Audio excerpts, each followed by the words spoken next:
গতিকে আমাৰ পৰৱৰ্তী পদৰ মাজেদি আমাক কি ক'ব বিচাৰিছে মই পাঠকক পাঠ আৰম্ভ কৰিবৰ কাৰণে আহ্বান জনাইছোঁ কৃষ্ণ মহাধৰ্ম কৃষ্ণ কথা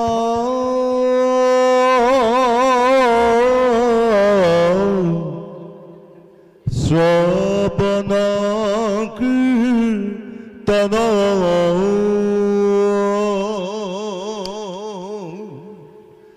এতেকে বৰ্ণাও শুনা হুয়ায়ে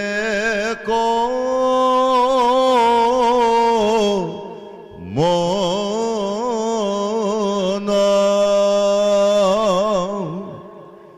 ঈশ্বৰ বুলিয়া জীৱা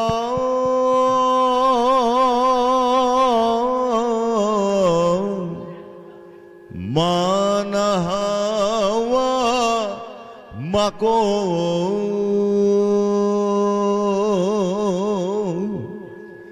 ইয়ো সাংগে মিছা নুহি কয়ত যু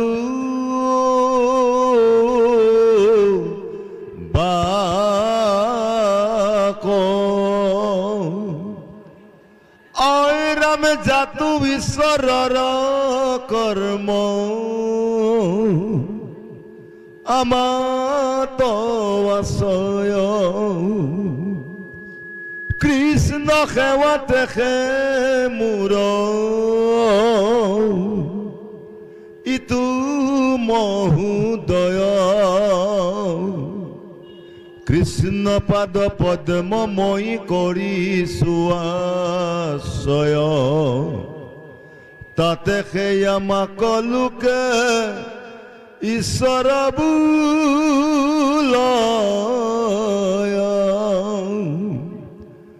আৰামে মোৰ ইষ্ট দেৱ দেৱ দৈৱ কীৰ্তন কৃষ্ণ বিনে সেৱন দেৱ নাহি কয়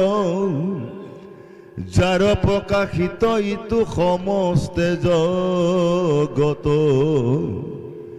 নিমিত্ৰ মাত্ৰকে মই কৰোঁ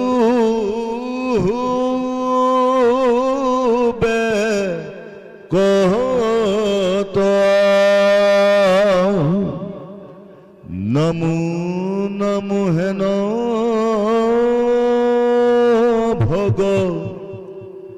অন্ত বাসুদেৱ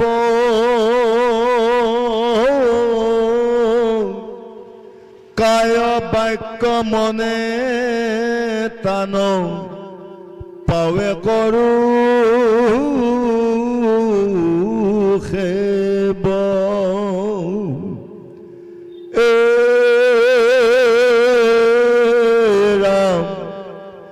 যাহাৰ আগত মায়া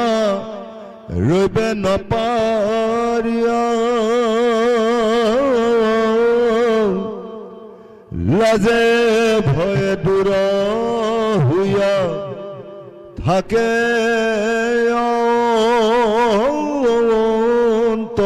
অন্তৰীয়া তুমি সবে সেহি মহা মায়ায়ে ভুলিলা তাতে জগত গুৰু আমাক বুলিলা যি কথা বুজিলা তাৰ লৈও পৰিছেদ সবে কৃষ্ণময় ইটো কৈলো সত্য ভেদ চাৰি বেদে চৈধ্য শাস্ত্ৰে কৃষ্ণকে কয় কৃষ্ণৰে সেই অংশ সবে জগত নিশ্চয় কৃষ্ণ পাইবাক লাগি কৰে যত জাগ তপ জপ কৰি কৃষ্ণ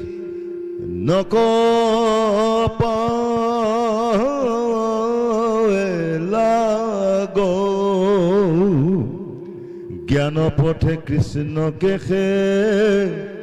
সেবে জ্ঞানী গণ কৈলো সেহি সেব্য মোৰ নন্দেৰ নন্দন লীলা কৰি তেহু পূৰ্বে প্ৰকৃতি জীৱা মায়া গুণ দ্বাৰে ইটো ব্ৰহ্মাণ্ড কৰাইলা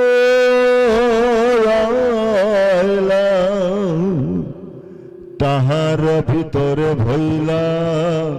বিৰাট শৰীৰ ঊৰ্ধে সাত লোক তাতে বুজা মহাবীৰ অধতয় তল আৰু বিতল সুতল তলা তল আদি সাতু পৰম বহল দেৱদৈত্য মনুষ্যবি ভাগিত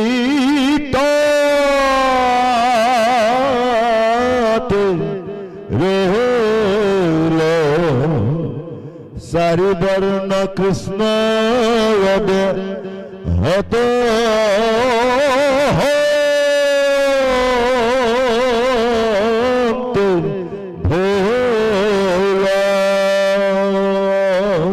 কৃষ্ণ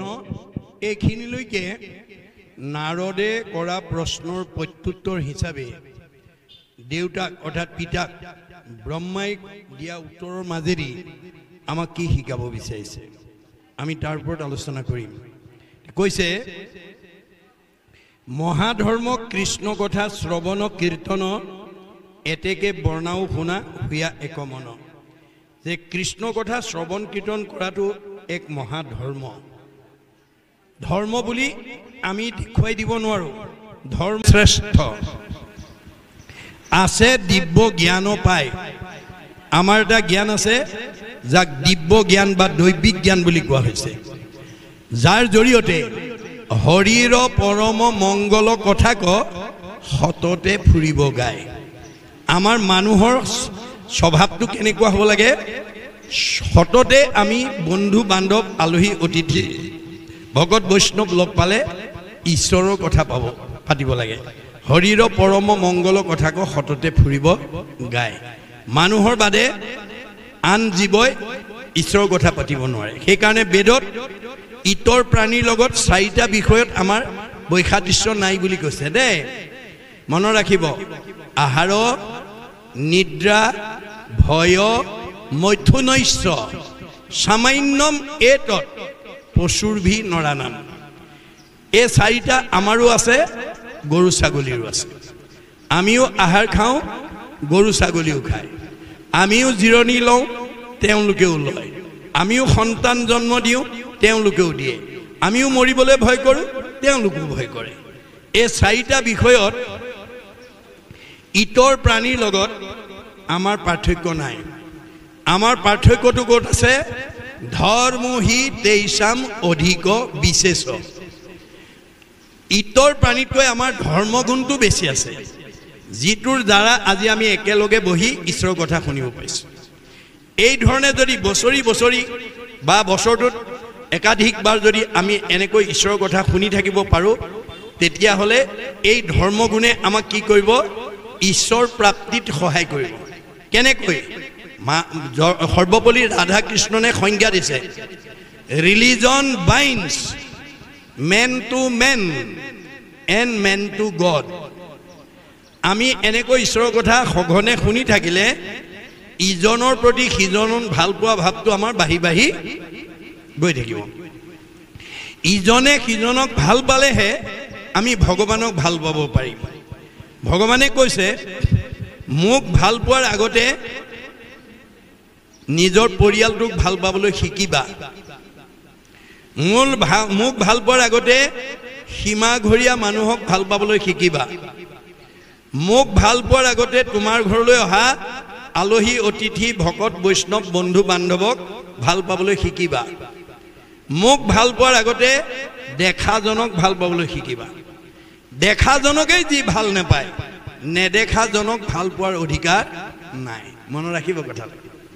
এয়া হৈছে ধৰ্মৰ সংজ্ঞা আৰু ধৰ্মই কি বুলি কৈছে religion is that which bind society together ধৰ্ম বস্তুতে কি কৰে আমাৰ সমাজখনক একতাৰ দোলেৰে পৰিয়ালটোক একতাৰ দোলেৰে বান্ধি ৰাখে বাট হুইচ ডিভাইড ছ'চাইটি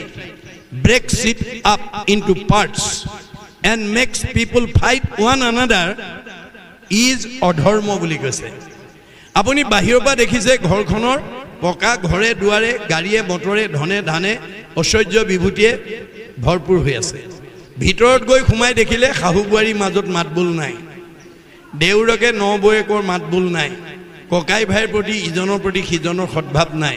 স্বামী স্ত্ৰীৰ মাজতো মনোমালিন্য হৈ থাকে ইত্যাদি ইত্যাদি তেতিয়া সেইখন ঘৰ যিমান ধন ধান ঐশ্বৰ্য সম্পত্তিৰে পূৰ হৈ থাকিলেও সেইখন অধৰ্মী ঘৰ আপোনালোকৰ তেলিয়া ভগত গাঁৱত ডাক্তৰ আছে ইঞ্জিনিয়াৰ আছে অৱৈচাৰ আছে প্ৰবক্তা আছে অধিবক্তা আছে বুদ্ধিজীৱী আছে জ্ঞানী আছে মানি আছে ব্যৱসায়ী আছে চাকৰি কৰা মানুহ আছে পিছে ইজনক দেখিলে যদি সিজনে মুখখন সিফালে ঘূৰাই দিয়ে ইজনৰ প্ৰতি যদি সিজনৰ সদ্ভাৱ নাথাকে এইখন গাঁও ব্ৰহ্মাৰ ভুৱন হ'লেও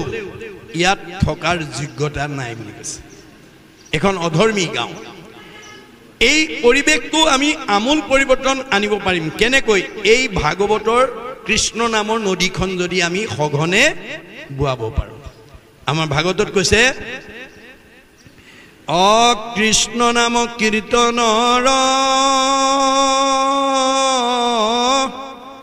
নদী নাই জিঠানত ভকতৰ সংগ জৈত নাই ব্ৰহ্মাৰ ভুৱন ভৈলেও অপবিত্ৰ সিটো আতি অযোগ্য নুহে থাকিবে তথাই এইখন যদি ব্ৰহ্মাৰ ভুৱনো হয় সেই ঠাইত থকাৰ যোগ্যতা নাই গতিকে আমি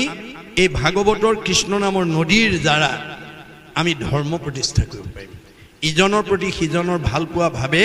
ঈশ্বৰক ভাল পাবলৈ আমাক আগবঢ়াই নিব সেইকাৰণে কৈছে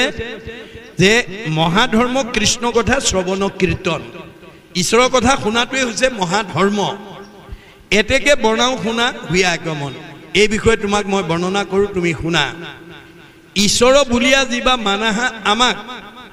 ইউ সাংগে মিছা নুহি কয় তজুবা এইটো আচলতে বৰ ভুল হোৱা নাই তোমাৰ ভাৱনাটো বৰ ভুল হোৱা নাই তাৰমানে নাৰদে আহি বাপেকক কৈছে দেউতা মই আজিলৈকে তোমাকেই কৃষ্ণ ঈশ্বৰ বুলি ভাবি আছিলোঁ যিহেতু তুমি গোটেই তিৰ্যগতৰ প্ৰাণী সৰ্জন তুমিয়ে কৰিছা মই তোমাকেই ঈশ্বৰ বুলি ভাবিছোঁ পিছে এতিয়া আহি দেখিলোঁ তুমি কাৰোবাক একান্ত মনে আৰাধনা কৰি আছে তোমাতকৈ কোনোবা শ্ৰেষ্ঠ দেৱতা আছে সেইজন কোন মোক চিনাকি কৰি দিয়া এই বুলি যেতিয়া ক'লে তেতিয়া ঈশ্বৰ বুলিয়া যিবা মানাহা আমাক ইউ সাংগে মিছা নুহি কয় তজুবাক এতিয়া নাৰদে কৈছে ব্ৰহ্মাই কৈছে যে হে নাৰদ তুমি যে মোক ঈশ্বৰ বুলি ভাবিছা এইটো তোমাৰ আচলতে সাংগে পাংগে ভুল হোৱা নাই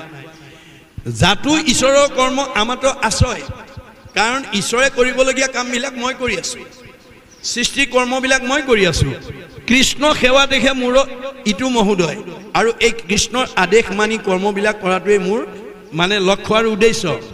কৃষ্ণ পাদপদ্ম মই কৰিছোঁ আশ্ৰয় কৃষ্ণ পাদপদ্মত মই আশ্ৰয় কৰিছোঁ তাতেহে আমাকো লোকে ঈশ্বৰ বোলয় সেইকাৰণে মোক মানুহে ঈশ্বৰ বুলি কয় আপোনালোকৰ এই নামঘৰটো যিজন মানুহে পৰিচালনা কৰি আছে সেইজন সাংগে পাংগে ঈশ্বৰেই মনত ৰাখিব কিন্তু মহাভাৰতৰ ইক্ষ্বাকু বংশৰ 61 ৰজা জয়ধ্বজে নিতৌ নিজৰ গুৰুগৃহটো মোচা গোচা কৰে এদিন তেওঁ নামঘৰ গুৰুগৃহ মুচি ওলাই আহোঁতে ৰাতিপুৱা আহি বিতিসূত্ৰ নামৰ তেওঁ পুৰোহিতজনে আহি দেখা পালে দেখা পাই তেওঁ আচৰিত হৈছে এওঁ দেশৰ 61 ৰজা এওঁ সাৰ্বভৌম ৰজা এওঁ বহুত চাকৰ নাকৰ আছে অথচ তেওঁ চাকৰৰ দ্বাৰা ঘৰটো নুমুচি নিজে কিয় মুচিছে ওচৰ চাপি গৈ সুধিলেগৈ মহাৰাজ তুমিতো দেশৰ 61 ৰজা বোলে হয় সাৰ্বভৌম ৰজা বোলে হয় তোমাৰতো বহুত চাকৰ নাকৰ আছে বোলে হয় তৎসত্ত্বেও তুমি চাকৰ দ্বাৰা নমচি তুমি নিজে কিয় মুচিছা বৰ ভাল কথা সুধিলা মই কিয় মুচিছোঁ শুনা মই পূৰ্বতে যজ্ঞমাল্য নামৰ এজন বৈশ্য লোক আছিল মোৰ নিতৌ কৰ্ম আছিল বেচালয়লৈ যোৱা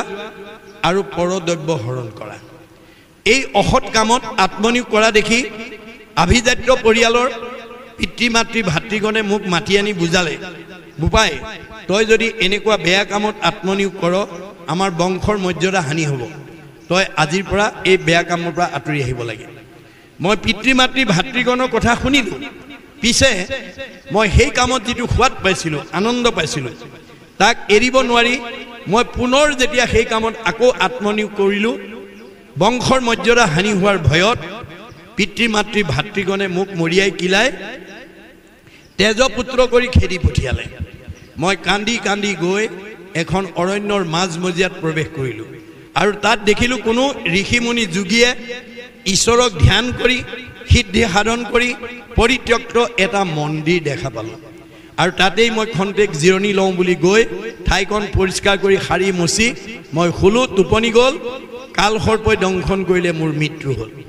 কিন্তু জীৱনৰ শেষ বেলা পৰিত্যক্ত হ'লেও ঈশ্বৰক আৰাধনা কৰা সেই পবিত্ৰ ঠাইখন যে মই মচি দিলোঁ তাৰ কাৰণে মোৰ প্ৰাৰব্ধ কালত কৰা সকলো পাপ ভগৱন্তই খণ্ডন কৰি তাৰ পুণ্যৰ বলত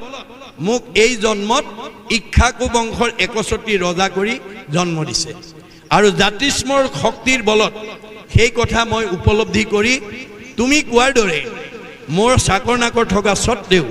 মই চাকৰ নাকৰ দ্বাৰা নমচি নিজৰ গুৰুগিৰিটো মই নিজেই মুচিছোঁ নামঘৰ মন্দিৰ মুচিলে কি হয় শুনা হৰিৰ মন্দিৰ কৰে যিজনে মাৰ্জন তাৰ যত পুণ্য হয় নাযায় গণন গুৰুগিৰি বা নামঘৰ মোচা কোচা কৰিলে তাৰ পৰা যিমান পুণ্য হয় সেই পুণ্যৰ হিচাপ মই তোমাক দিব নোৱাৰোঁ জানিবা নাজানি কৰে মন্দিৰ মাৰ্জন তাহাৰো সাফল্য हुए মনুষ্য জনম কোনোবাই নাজানে গুৰুগিৰি বা নামঘৰ মোচা বা সৰা কৰিলে পুণ্য হয় কোনোবাই ক'লে যে যোৱাচোন তুমি খাই থৈ আহা বা মচি থৈ আহা শাহুৱেকে বোৱাৰীকক ক'লে বা মানে মাকে ছোৱালীজনীক ক'লে যাৰ কাৰণে তেওঁ মচিবলৈ মন নাছিল মাকে বা শাহুৱেকে কোৱাৰ কাৰণে মচি থৈ আহিলে তেতিয়াও তেওঁ মনুষ্য জন্ম ধৰা সাৰ্থক হ'ব স্বজ্ঞানত কৰে যিটো মাৰ্জন মন্দিৰ সৰ্ব পাপ খণ্ডি হয় ভৱ ভয় পাৰ যি জানে যে নামঘৰ মচিলে সাৰিলে পুণ্য হয় তেওঁতো গোটেই এই ভৱ সংসাৰৰ মায়াৰ পৰা নিজে মুক্ত হৈ জীৱই গতি পাব পাৰিব আজি আপোনালোকৰ অৱস্থা ভাল পকাৰে বনাইছে টাইলছ লগাইছে পকাৰে বনাইছে কাৰোবাৰ অৱস্থা বেয়া খেৰ বাঁহেৰে বনাব ধনীয়ে কৰন্ত দিব্য হৰিৰ মন্দিৰ ইষ্টক পাষাণ্য ৰূপ সুবৰ্ণ প্ৰাচীৰ তীৰ্ণ কাষ্ট দিয়া কৰে দৰিদ্ৰে নিৰ্মাণ তথাপি মাৰ্জন ফল দুয়োৰে সমান গতিকে পকা ঘৰ এটা মুচিলে বেছি পুণ্য হ'ব কেঁচা ঘৰ বা মাটিৰ ঘৰটো মুচিলে কম এইটো নহয় সেইকাৰণে অৰ্জুনক কৈছে মূৰ গৃহে পুষ্প বাতি কৰিবা যতন শ্ৰদ্ধাভাৱে মূৰ গৃহ কৰিবা লেপন গৃহক লেপনতে মিতিকাৰৰ ৰেণু যত সেহি কৰ্মে ভক্তিভাৱে থাকে বৈকুণ্ঠত আমি নামঘৰ বা গুৰুগিৰি মচি আনোতে আমাৰ হাতৰ আঙুলিৰ সাজ যিমানবিলাক তাত পৰি আহিব সিমান দিন তাৰ পুণ্যৰ ফলত আমি বৈকুণ্ঠৰ সুখ ইয়াতেই ভোগ কৰিব পাৰিম যাৰ কাৰণে ৰাধিকা সতীয়ে এই তথ্য দাঙি ধৰি অলৌকিকক লৌকিক কৰি অবাস্তৱক বাস্তৱ কৰি জগতলৈ খ্যাতি এৰি থৈ গৈছে ৰাধিকা সতীয়ে গুৰুজনৰ দিনত গৈ কৈছিল গুৰুদেৱ মোৰ সতীত্ব গুণৰ অন্যতম বৈশিষ্ট্য প্ৰাতঃে উঠি আগৰো গৃহ কৰ্মগণ বাহিৰে ভিতৰে কৰোঁ গুময় সিঞ্চন মোৰ সতীত্ব গুণৰ অন্যতম বৈশিষ্ট্য মই ৰাতিপুৱা সোনকালে উঠি ঘৰ দুৱাৰ সাৰি মুচি পৰিষ্কাৰ কৰি গুৰুগিৰি মচি কাচি ধূপ ধূনা জ্বলাই ঈশ্বৰ উপাসনা কৰি ঘৰখন প্ৰদূষণ মুক্ত কৰি ৰাখোঁ আৰু পুৱাৰ সৌৰ শক্তি আহৰণ কৰি সৃজনী শক্তি অটুট কৰি ৰাখোঁ অৰ্থাৎ যিসকল নৱদম্পতীয়ে সোনকালে উঠি পুৱাৰ সৌৰ শক্তি আহৰণ কৰিব তেওঁ সন্তান জন্ম দিবৰ কাৰণে চিজাইনৰ প্ৰশ্ন নাহে তেওঁ নৰ্মেল দিব পাৰিব যাৰ কাৰণে বিশ্ববিখ্যাত বৈজ্ঞানিক আইনষ্টাইনে কৈছে Science without religion is blind. Religion without science is lame. অর্থাৎ যি বিজ্ঞানত ধৰ্ম নাই অন্ধ, যি ধৰ্মত বিজ্ঞান নাই খুৰা। ধৰ্ম আৰু বিজ্ঞান উতঃপ্ৰোত সম্বন্ধ। গুৰুজনে কৈছে বৰ সুন্দৰ হৈছে। যোৱা পানী আনা, 3টা কাঠিৰ এপল পানী, এপল মাটি যোগবলৈ আনি ব্ৰহ্মপুত্ৰৰ পৰা টেম্পনি জানত পেলাই দিয়াৰ লগে লগে বুৱতী নদী বন্ধ হৈ গ'ল। সেই অঞ্চলৰ বানপানীৰ কবলত পৰা ৰাইজ উদ্ধাৰ হ'ল। আজিও সেইটো জান বৰদোৱাত শান্তি জান ৰূপে পৰিচিত হৈ ৰ'ল। এইটো সৌ সিদিনাৰ কথা। গতিকে আমি বেদৰ এই প্ৰতিটো কথা আমি বিশ্বাসেৰে ল'ব লাগিব। তেতিয়া কৈছে যে যিসকলে ঈশ্বৰৰ কৰ্ম কৰে সেইসকল সাংগে পাংগে ঈশ্বৰে দেই, মনত ৰাখিব। যি নাম গায়, যি পাঠ পঢ়ে, যি শৰাই সজায়, যি ৰন্ধন প্ৰকৰণ কৰি ভকতক খুৱায়, এই সকলো ঈশ্বৰৰ কৰ্ম, দেৱ কাৰ্য। এই দেৱ কাৰ্য কৰাবিলাকে আশীৰ্বাদ দিলে ঈশ্বৰে কৃপা কৰে, মনত ৰাখিব কথাটো। গতিকে সজনৰ আশীৰ্বাদে মিলে কৃষ্ণৰ প্ৰসাদ।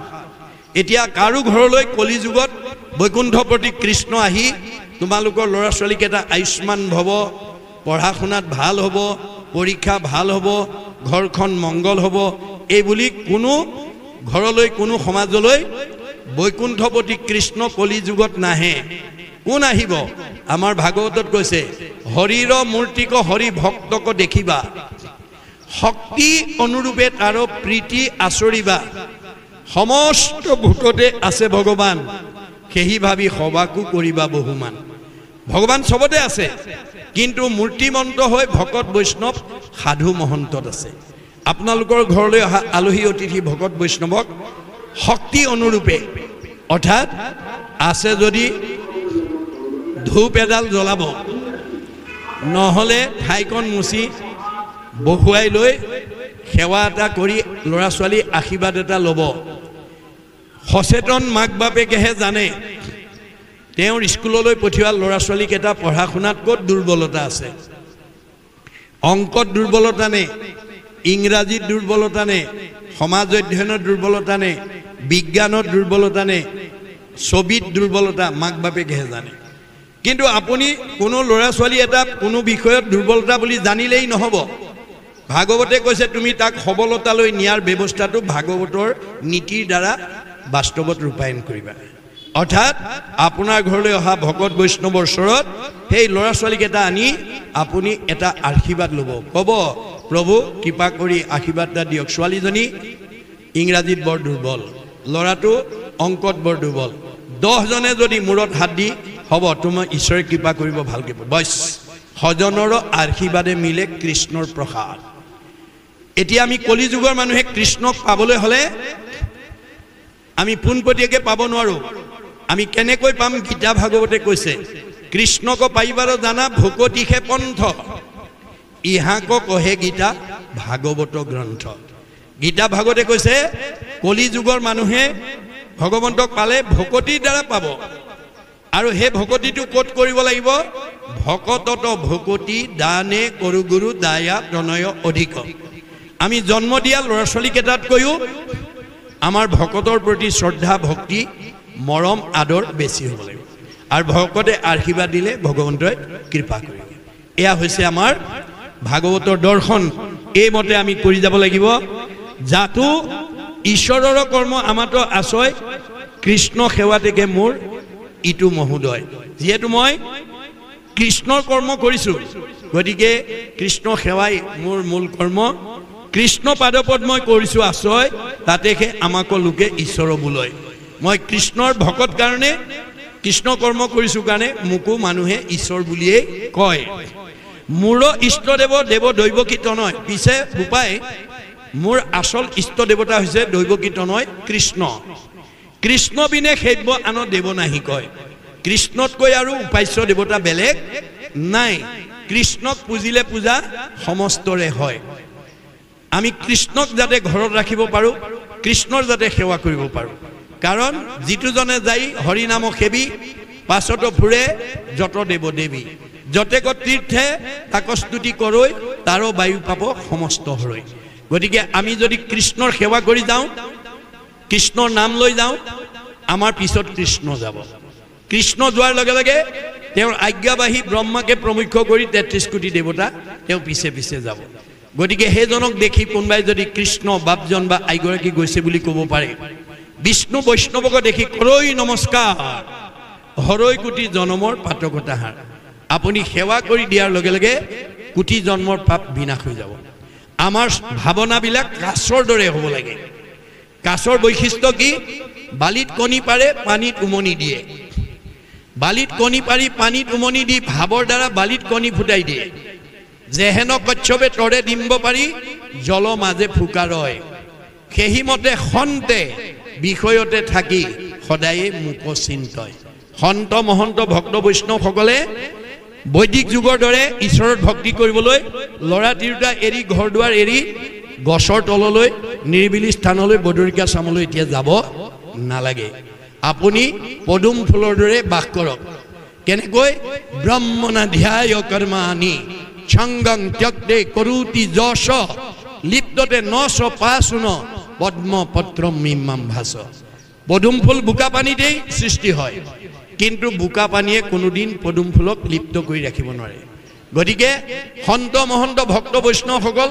ভগৱানে দিয়া ধন টকা পইচা গাড়ী মটৰ পকা ঘৰ দুৱাৰ বিষয়ৰ মাজতে থাকে কিন্তু বিষয়ৰ বিনাশী মোহে লগত নিব নোৱাৰা ধনৰ মোহে লগত নিব পৰা ধন ঘটাৰ পৰা অতৰাই ৰাখিব নোৱাৰে এয়াই হৈছে ভকতৰ বৈশিষ্ট্য সেইকাৰণে কৈছে জাত প্ৰকাশিত ইটো সমস্তে জগত নিমিত্তে মাত্ৰক মই কৰোঁ একত গতিকে মই মাত্ৰ নিমিত্তহে গোটেইখিনি তেওঁ কৰাইছে আমি মাত্ৰ নিমিত্তহে তেওঁ কৰাইছে সেইকাৰণে ৰাতিপুৱা শুই উঠি গধূলা খোৱালৈকে আমি যিবোৰ কৰ্ম কৰোঁ যিবোৰ জলৈ আমি যাত্ৰা কৰি যাওঁ আমাৰ যাত্ৰাৰ কি থাকে এটা লক্ষ্য বা উদ্দেশ্য থাকে আমি ৰাতিপুৱা শুই উঠাৰ পৰা গধূলাকৈ হোৱা কৰ্মবিলাকৰ কি থাকে এটা কামনা বা বাসনা থাকে এতিয়া আমাৰ যাত্ৰাৰ লক্ষ্য বা উদ্দেশ্য কৰ্মৰ কামনা আৰু বাসনা আমাক কোনে পূৰণ কৰিব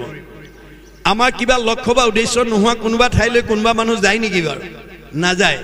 কিবা এটা লক্ষ্য বা উদ্দেশ্য থাকিব লাগিব তেতিয়াহে আমি যাওঁ আমি ৰাতিপুৱা শুইৰ পৰা গধূলা খোৱালৈকে কৰা কামবিলাকৰ একোটা কামনা বা বাসনা থাকে কামনা বাসনা নোহোৱা কৰ্ম কোনেও নকৰে এতিয়া আমাৰ প্ৰশ্ন হ'ল আমাৰ যাত্ৰাৰ লক্ষ্য উদ্দেশ্য আৰু কৰ্মৰ কামনা বাসনা কোনে পূৰণ কৰিব ভগৱানে কৈছে মই কৰিম মই পূৰ্ণ কাম তোমালোক অকাম মই স্বতন্ত্ৰ তোমালোক পৰতন্ত্ৰ তোমালোকে বহুত দিনৰ পৰা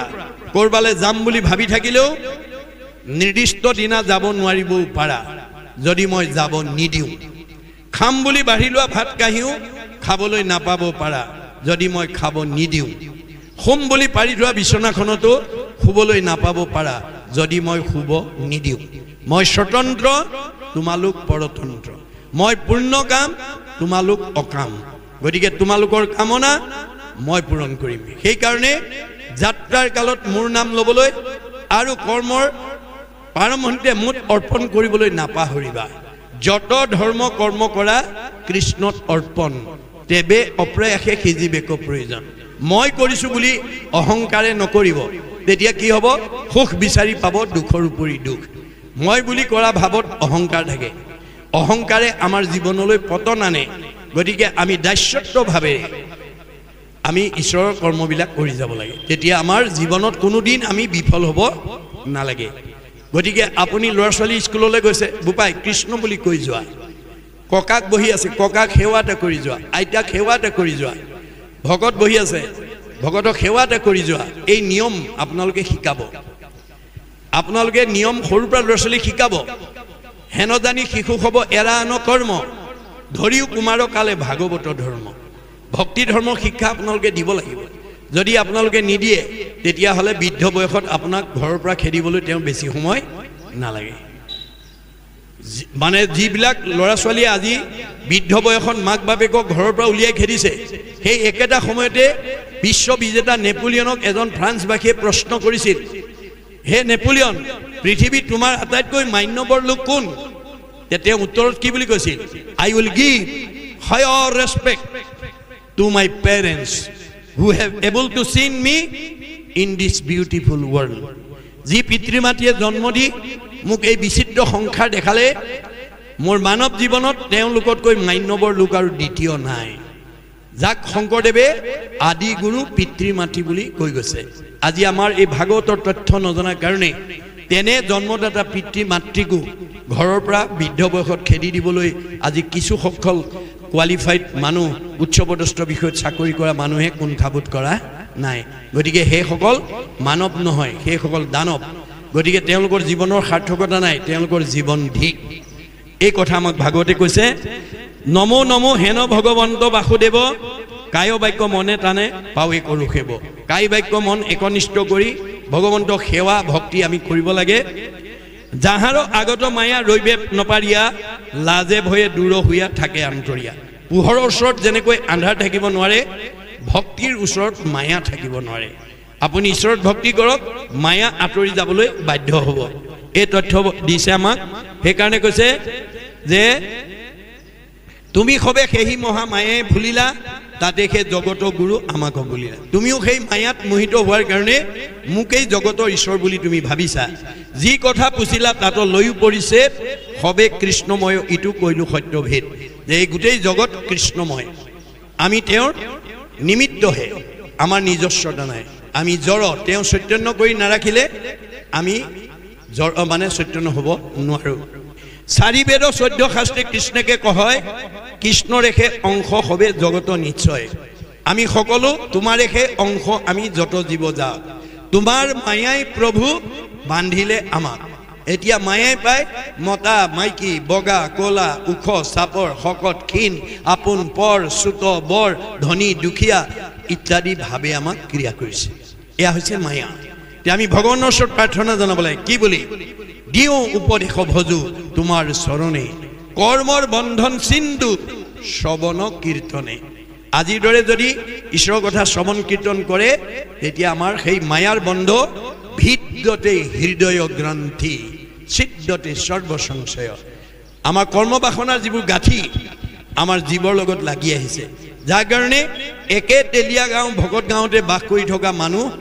কোনোবা সুখত কোনোবা দুখত কোনোবা আনন্দ কোনোবা বিষাদত আমাৰ মতে তেলীয়া গাঁৱৰ চাৰিসীমাত থকা গৃহস্থীবিলাক একেখন গাঁৱত আছে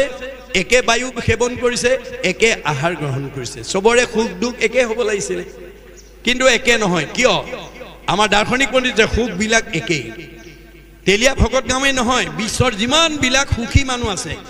সবৰে সুখবোৰ একেই বুলি কৈছে all happy families are alike পৃথিৱীত যিমানবিলাক সুখী মানুহ আছে সব একেই but unhappy families are unhappy in their own fashion পৃথিৱীত যিমানবিলাক দুখী মানুহ আছে সবৰে দুখবোৰ বেলেগ বেলেগ আমি পৃথিৱীৰ কথা বাদ দিলোঁ আজি তেলীয়া ভকত গাঁৱতে অনুষ্ঠান কৰিছোঁ আপোনালোকৰ গাঁওখনকে মই উদাহৰণ হিচাপে দাঙি ধৰিব বিচাৰিছোঁ তেলীয়া ভকত গাঁৱৰ কোনোবা দম্পতীয়ে যদি পকা ঘৰ বনায় গাড়ী মটৰ কিনে দামী পোছাক পিন্ধে দামী আহাৰ খায় এখেতৰ ভাল লাগিব এখেতৰ ভাল লাগিব এখেতৰ ভাল লাগিব এখেতৰ ভাল লাগিব ভাল লগাত কোনো পাৰ্থক্য নাই কিন্তু বেয়া লগা তেলীয়া ভকত গাঁৱৰ কোনোবা দম্পতীয়ে বিয়া পাতিছে সতি সন্তান নাই হেতু দম্পতি হেতু দুখ কাৰোবাৰ ল'ৰা আছে ছোৱালী নাই হেতু দম্পতি হেতু দুখ কাৰোবাৰ ছোৱালী আছে ল'ৰা নাই হেতু দম্পতি হেতু দুখ কাৰোবাৰ স্বামী স্ত্ৰীৰ মাজত মনোমালিন্য হৈ থাকে হেতু পৰিয়ালৰ হেতু দুখ কাৰোবাৰ শাহু বোৱাৰীৰ মাজত মনোমালিন্য হৈ থাকে হেতু পৰিয়ালৰ হেতু দুখ কাৰোবাৰ ককাই ভাইৰ মাজত মিলা প্ৰীতি নাই হেতু পৰিয়ালৰ হেতু দুখ কাৰোবাৰ সকলো আছে শৰীৰত বেমাৰ আছে হেতু পৰিয়ালৰ হেতু দুখ গতিকে দুখবোৰ সবৰে বেলেগ বেলেগ ক'ৰ পৰা আহিল কিয় আহিল আমি দুখ ভুগি থাকিম নে দুখৰ পৰা মুক্তি ল'ব লাগিব এই তথ্য ভাগৱতে দিছে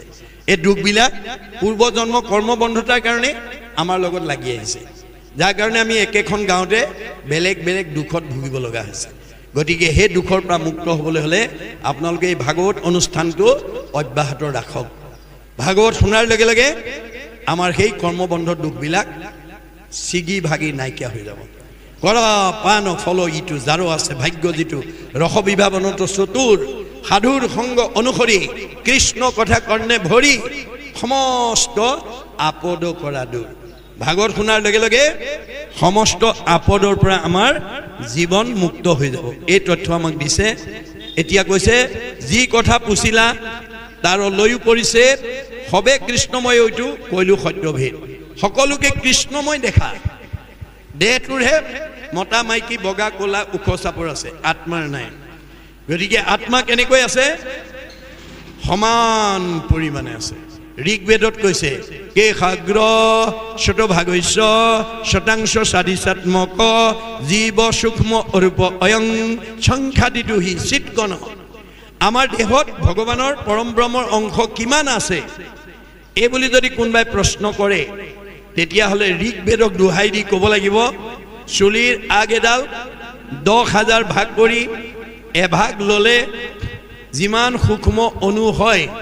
সিমান সূক্ষ্ম অনুৰূপে গুৰি পৰুৱাত যিমান হাতীটোতো সিমান বুঢ়া মানুহত যিমান কেঁচুৱা ল'ৰাটোতো সিমান দেহৰহে ডেকা কেঁচুৱা বুঢ়া আছে দেহৰহে ডাঙৰ সৰু আছে আত্মাৰ নাই এই কথাটো যিদিনা আমাৰ উপলব্ধি হ'ব সেইদিনা আমি জীৱন্ত মুক্ত হৈ যাম বিষ্ণুময় দেখে যিটো সমস্ত জগত জীৱন্ততে মুক্ত সিটো অচিৰকালত আজি আমাৰ সেই আত্মবোধটো নাই শাহুৱেকে বোৱাৰীয়েকক দৰে ভাবিব পৰা নাই নিজৰ ছোৱালীৰ দৰে ভাবিব পৰা নাই কিয় তেওঁ আত্মজ্ঞানটো নাই বহুত বোৱাৰীয়েকে শাহুৱেকক নিজৰ মাতৃ বুলি ভাবিব পৰা নাই কিয় আত্মজ্ঞানটো নাই এই আত্মবোধটো আমি যেতিয়ালৈকে ল'ৰা ছোৱালীৰ মাজত জীয়াৰী বোৱাৰীৰ মাজত মানে বুজাই দিব নোৱাৰিম তেতিয়া আমি শান্তিত থাকিব নোৱাৰিম সেই কথা আমাক কৈছে যে 4 বেদ 14 শাস্ত্ৰে কৃষ্ণকে কয় কৃষ্ণৰেকে অংশ হবে জগত নিশ্চয় 4 বেদ ৰামায়ণ পুৰাণ ভাৰত হৰিকেশে কয় মাত্ৰ সমস্ত শাস্ত্ৰৰ 4 বেদ ৰামায়ণ পুৰাণ ভাৰতে কেৱল হৰিকেহে কৈছে 4 বেদক ব্ৰহ্মাই আনি বিচাৰিলা 3 প্ৰমাণী এহি মানে মাত্ৰ কৰিলা সাৰ হৰি কীৰ্তনেহে তৰে সংসাৰ আমি এই সংসাৰ এতিয়া কলি যুগৰ মানুহ হিচাপে হৰি নাম ললেহে তৰিব পাৰিব কিয়নো যত ফলং সৰ্বতীৰ্থেষু সৰ্বযজ্ঞেষু কীৰ্তিতম তৎ ফলম কৌটি গুণম পুণ্যম ৰাম নাম এবলভ্যতে আগৰ যুগত তপ জপ যাগ যজ্ঞ কৰি যিটো ফল পাইছিলে কলি যুগত ঈশ্বৰৰ নাম ললে সমফলৰ দিকেই হ'ব জপত সর্ববেদাংশ সর্বমন্ত্রাংশ পার্বতী তস্মাৎ কৌটি গুণম পুণ্যম রাম নাম এবলৈ গলে আগতে তপ জপ যাগ যজ্ঞ হোমব্ৰত কৰাতকৈ এবাৰ ভগৱন্তৰ ৰাম নাম উচ্চাৰণ কৰিবলৈ যত্ন কৰক শ্ৰুতি স্মৃতি পুৰাণেষু ৰাম নাম ইদম স্মৃতম নাট পৰতং পুণ্যং ত্ৰিষু লোকেষু বিদ্যতে 3 তলিকত আৰু ৰাম নামৰ বিদেহ গত্যন্তৰ নাই এই তথ্য আমাক দিছে গতিকে যুগ অনুপাতে ধৰ্ম নিৰ্ণয় কৰিছে সত্য যুগত হৰি অৱতাৰ হৈ সমস্ত জীৱশ্ৰেষ্ঠ মানুহ ক'লে হে জীৱশ্ৰেষ্ঠ মানুহ তোমালোকে এই মায়াময় সংসাৰৰ পৰা উদ্ধাৰ হ'বলৈ হ'লে সকলোৱে ভগৱানক ধ্যান কৰিব লাগিব আৰু ধ্যানৰ অন্তত ভগৱানৰ 10টা নাম ল'লে ধ্যান পূৰ্ণাংগ কৰি মুক্তি ল'ব পাৰিবা গতিকে আগকেইটা যুগত দুটা নিয়মত ঈশ্বৰ ভক্তি কৰিবলৈ শিক্ষা দিয়া আছে গতিকে সত্য যুগত ধ্যান তাৰ পিছত নাম ত্ৰেতা যুগত নিয়মে সংযমে চিত্ত সাৱধান কৰি ত্ৰেতা যুগে নানা ভাৱে যজ্ঞ যদি হৰি মাধৱৰ অষ্টগোটা নামক উচ্চৰে তেবে সেই যজ্ঞৰ ফল পাৱে জানা নৰে ত্ৰেতা যুগত বহুত নিয়ম নীতি মানি যজ্ঞ কৰিছিল কিন্তু যজ্ঞৰ অন্তত 8টা ভগৱন্তৰ নাম ললেহে যজ্ঞ পূৰ্ণাংগ কৰি মুক্তি লাভ কৰিব পাৰিছিল দুটা নিয়ম প্ৰথম সত্য ধ্যান আগ নাম পাছ ত্ৰেতা যজ্ঞ আগ নাম পাছ দাপৰ যুগত নানা তন্ত্ৰে মন্ত্ৰে পূজা কৰে দাপৰত হৰি দ্বাদশ নাম জপয়ত সতত নাম কীৰ্তন এশে সাংগ কৰে পূজাক তেবে সেই পূজাৰ ফল পাৱে জানা তাক দাপৰ যুগত নানান তন্ত্ৰ মন্ত্ৰে পূজা কৰিছিল কিন্তু পূজাৰ অন্তত ভগৱানৰ 12টা নাম ললেহে পূজাটো পূৰ্ণাংগ কৰি মুক্তি লাভ কৰিব পাৰিছিল এই 3টা যুগত দুটা নিয়ম আছিল কিন্তু কলি যুগৰ মানুহক মাধৱদেৱে ভূয়সী প্ৰশংসা কৰিছে কি বুলি অধন্য ধন্য কলিৰলো পৰম ভাগ সৰ্বধৰ্ম ঠেলি হৰি নাম ভৈলা আগ কলি যুগৰ মানুহে আন ধৰ্মবিলাক ঠেলা মাৰি নাম ধৰ্মক অগ্ৰাধিকাৰ দিলে কিয় আমাৰ ভাগৱতত কৈছে কৃষ্ণ বৈকুণ্ঠ প্ৰায়ণ হোৱাৰ লগে লগে আন ধৰ্মবিলাক কৃষ্ণৰ লগত গুচি গ'ল আনৰ ধৰ্ম কৃষ্ণৰ লগতে গুচি গৈলা এক স্থান হুয়া হৰি নাম মাত্ৰ ৰৈলা কলি যুগৰ মানুহ তৰিবৰ কাৰণে ভগৱানে অকল নামহে থৈ গৈছে এতেকেহে নামতো সমস্ত পুণ্য পায় জানিয়া যতনে ফুৰা হৰি গুণ গায় নামে তপ নামে জপ নামে যোগ ধ্যান নামে দান নামে পুণ্য কোটি তীৰ্থ স্নান নামে ধন জনবন্ধু নামে পিতা মাতা নামে নিজ সুহৃদ নামে সে গতি দাতা ইহ পৰলোকে নাম বিনে গতি নাই চাৰিও বেদৰ ইহে মুখ্য অভিপ্ৰায় এতিয়া কলি যুগৰ মানুহে নামৰ বিনে আনে তৰাব নোৱাৰে ২৮,০০০ ঋষিয়ে বিফল হৈ গ'ল আপুনি মই ক'ত সফল হ'ম এই তথ্য আমি উপলব্ধি কৰিব লাগিব সেইকাৰণে কৈছে যে কৃষ্ণৰ প্ৰকাশে সৰস্বৰ নিৰন্তৰ ভজনীয় দেৱ কৃষ্ণ বিনে নাহি আন বেদ ক্ষীৰো ৰত্ন মাত্ৰ কহে বিদ্যমান নে এইটো কৈছে নে ইফালে আছে ন কৈলো সেহি সেব্য মোৰ নন্দেৰ নন্দন লীলা কৰি তেহু পূৰ্বে প্ৰকৃতি সৰ্জিলা মায়া গুণৰ দ্বাৰে ইটো ব্ৰহ্মাণ্ড কৰাইলা গতিকে তেওঁ এই প্ৰকৃতি লীলা কৰি প্ৰকৃতি সৃজন কৰি তেওঁ এই জগত সৃষ্টি কৰিছে তাহাৰৰ ভিতৰে ভৈলা বিৰাট শৰীৰ ঊৰ্ধে সাত লোক তাতে বুজা মহাবীৰ এই বিৰাট শৰীৰৰ ঊৰ্ধত সাত তলত সাত মানে অধত অতল আৰু বিতল সুতল তলাতল আদি সাতু পৰম বহল এইকেইটা তলত আছে আৰু দেৱদৈত্য মনুষ্য বিভাগী তাতে ৰৈল চাৰি বৰ্ণ কৃষ্ণৰ দেহতে হন্তে ভৈল এই চাৰি বৰ্ণ ভগৱানৰ দেহৰ পৰাই সৃষ্টি হৈছে জন্মন জায়তে শূদ্ৰম সংস্কাৰে দ্বিজম উচ্যতে বেদুদ্ভ্যাসে ভবেদ বিপ্ৰ ব্ৰহ্ম জানাতি ইতি ব্ৰাহ্মণ জন্মতে আমি ক্ষুদ্ৰ অজ্ঞানী কেঁচুৱাতে আপুনিও গুৰুৱে মতে হাত দিছিলে এখেতেও দিছিলে মই দিছিলোঁ সংস্কাৰে দ্বিজম উচ্যতে যিদিনাখন ঈশ্বৰৰ শৰণ ল'লোঁ ঈশ্বৰক যিদিনা জানিলোঁ সেইদিনা মই দ্বিতীয় জন্ম দ্বিজ বেদুদ্ভ্যাসে ভবেদ বিপ্ৰ আজি আমি বেদৰ জ্ঞান পান কৰি আছোঁ আমি গুণত বিপ্ৰ হৈ আছোঁ ব্ৰহ্ম জানাতি ইতি ব্ৰাহ্মণ যিদিনা ব্ৰহ্মক জানিম অৰ্থাৎ আত্মাক জানিম সেইদিনা আমি ব্ৰাহ্মণ হৈ যাম সেইদিনা ঈশ্বৰ আৰু ব্ৰাহ্মণৰ মাজত কোনো পাৰ্থক্য নাই নাহিকে অন্তৰ ঈশ্বৰৰ ব্ৰাহ্মণৰ শুনিও ক সাৱধানে মহিমা বিপ্ৰৰ চৰণ পদ্ম পূৰ্বতে আৰাধি সাধিলন্ত হৰি আপোনাৰ নিজ সিদ্ধি এই তথ্য আমাক দিছে গতিকে ব্ৰহ্মক নজনালৈকে আমি এই তিনিটা স্তৰতে থাকিব লাগিব যিদিনাখন ব্ৰহ্ম উপলব্ধি হ'ব সেইদিনা আপুনি ব্ৰাহ্মণ হৈ যাব তেতিয়া সেইদিনা আপোনাৰো ঈশ্বৰৰ মাজত পাৰ্থক্য নাই আপুনি আশীৰ্বাদ দিলে ঈশ্বৰে কৃপা কৰিব গতিকে ঈশ্বৰৰ নাম লোৱা জনে আশীৰ্বাদ দিলেহে ঈশ্বৰে কৃপা কৰিব ঈশ্বৰৰ নাম নোলোৱাকৈ স্বাৰ্থজনিত হৈ কোনোবাই আশীৰ্বাদ দিলে সেই আশীৰ্বাদে আপোনাক কাম নকৰে MLA মিনিষ্টাৰৰ লগত যোগসূত্ৰ থকাজনেহে MLA মিনিষ্টাৰৰ পৰা কাম আদায় কৰিব পাৰিব কোনো দিন MLA মিনিষ্টাৰৰ লগত যোগসূত্ৰ নোহোৱাজনে কিবা স্বাৰ্থত গৈ যদি কয় ছাৰ মোৰ কামটো কৰি হ'ব কৰি দিম পিছে আপোনাৰ কাম নকৰে কাৰণ আপোনাৰ তেওঁৰ মাজৰ সম্পৰ্কই নাই এইটো যেনেকৈ বাস্তৱ সত্য ভগৱানৰ নাম নোলোৱা ভগৱানৰ কথা নোকোৱা ভগৱানৰ সম্পৰ্ক নথকা জনে আশীৰ্বাদ দিলে ভগৱানে কেতিয়াও কৃপা নকৰে মনত ৰাখিব কথাটো এই তথ্য দিছে ইয়াৰ পিছত কি কৈছে আমি আকৌ পুনৰ পদবন্ধে আলোচনা কৰিম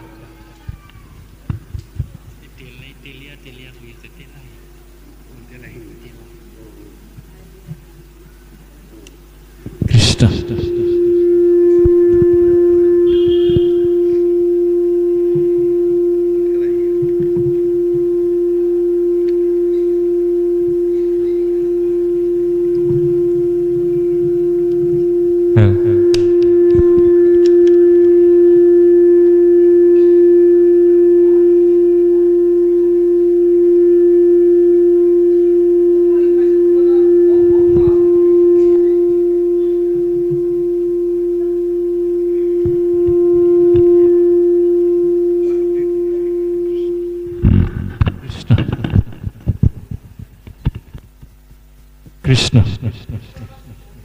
এ নাম হেন কৃষ্ণ সেৱা এৰি যিটো মন্দ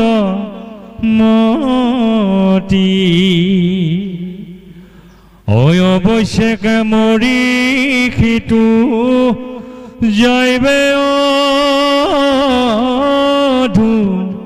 গতি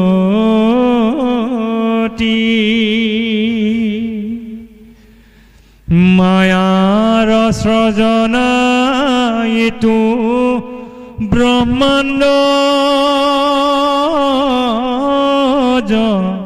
তে অসমস্তে বিনাশী মই কহিলো প্ৰত্যেক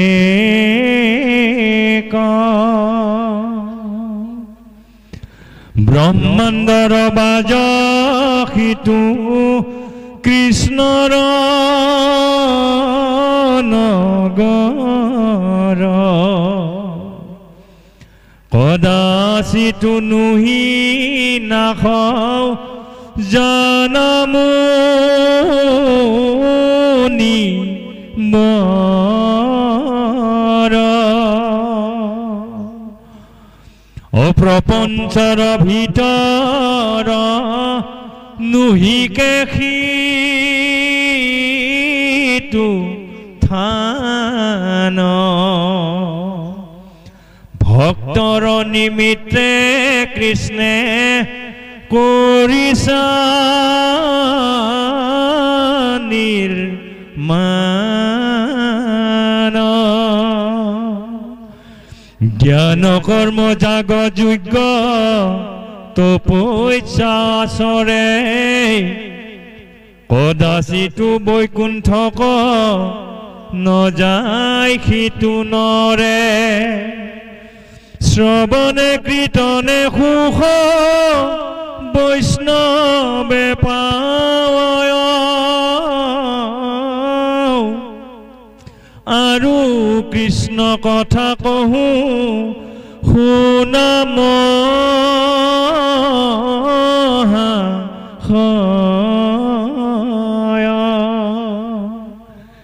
এই মতে কৃষ্ণত উপজে লোক যত ঈশ্বৰত কৰি ভিন্ন নুহি বিচাৰত যেন সুবৰ্ণত হন্তে জনমে কুণ্ডল বিচাৰত নাম মাত্ৰ সুবৰ্ণ কে বল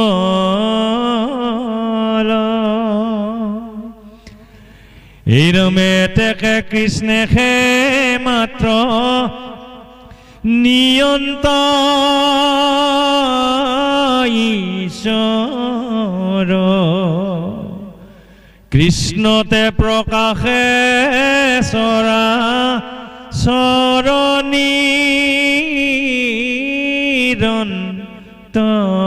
চৰণীৰন্তৰ ভজনীয় দেৱ কৃষ্ণ বিনে নাহি আন বেদ শিৰো ৰত্ন মন্ত্ৰে কহে বিদ মান ৰমেহি বুলি ব্ৰহ্মা তুলি বেদ মন্ত্ৰ ছয় নাৰদত সমস্তে বুজাইলা মহাশয়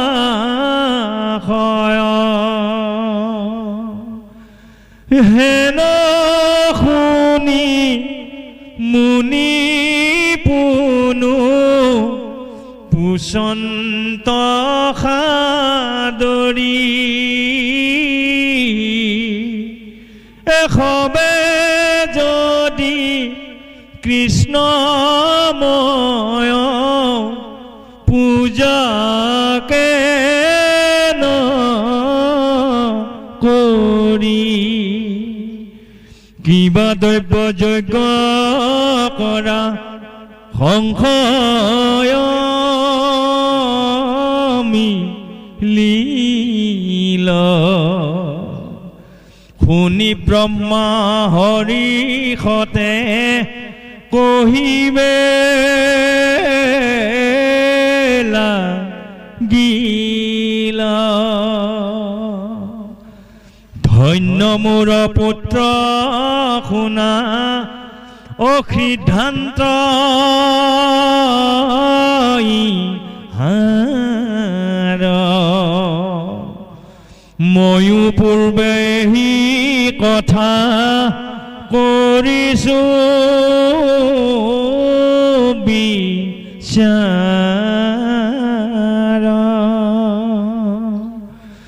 যদি কৃষ্ণ বিনে বস্তু জগততে নাই কৃষ্ণময় দ্ৰব্য যজু কৃষ্ণ সদায় মুখ দেখি মনু আদি যত মহাজন হৰি ৰূপ দ্ৰব্য কৰৈ টাংকয়াৰা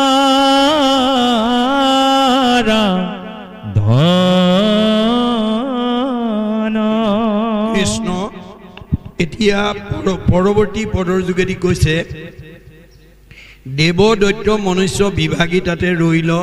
চাৰি বৰ্ণ কৃষ্ণৰ দেহত হন্তে ভৰিল যে ক্ষত্ৰিয় বৈশ্য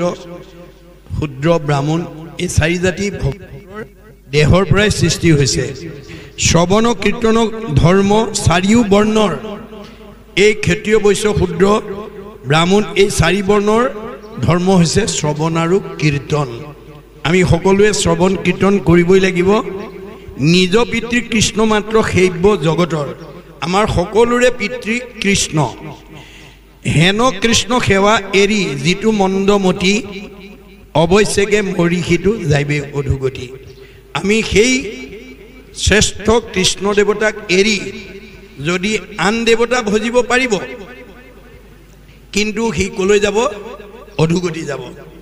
জান্তি দেৱান দেৱব্ৰতা পিতৃন জান্তি পিতৃব্ৰতা জান্তি ভূটানী ভূতেজা জান্তি মজ্জাজিন অপিমাম কোনোবাই যদি দেৱতা পূজা কৰে দেৱলোক স্বৰ্গলৈকে যাব পাৰিব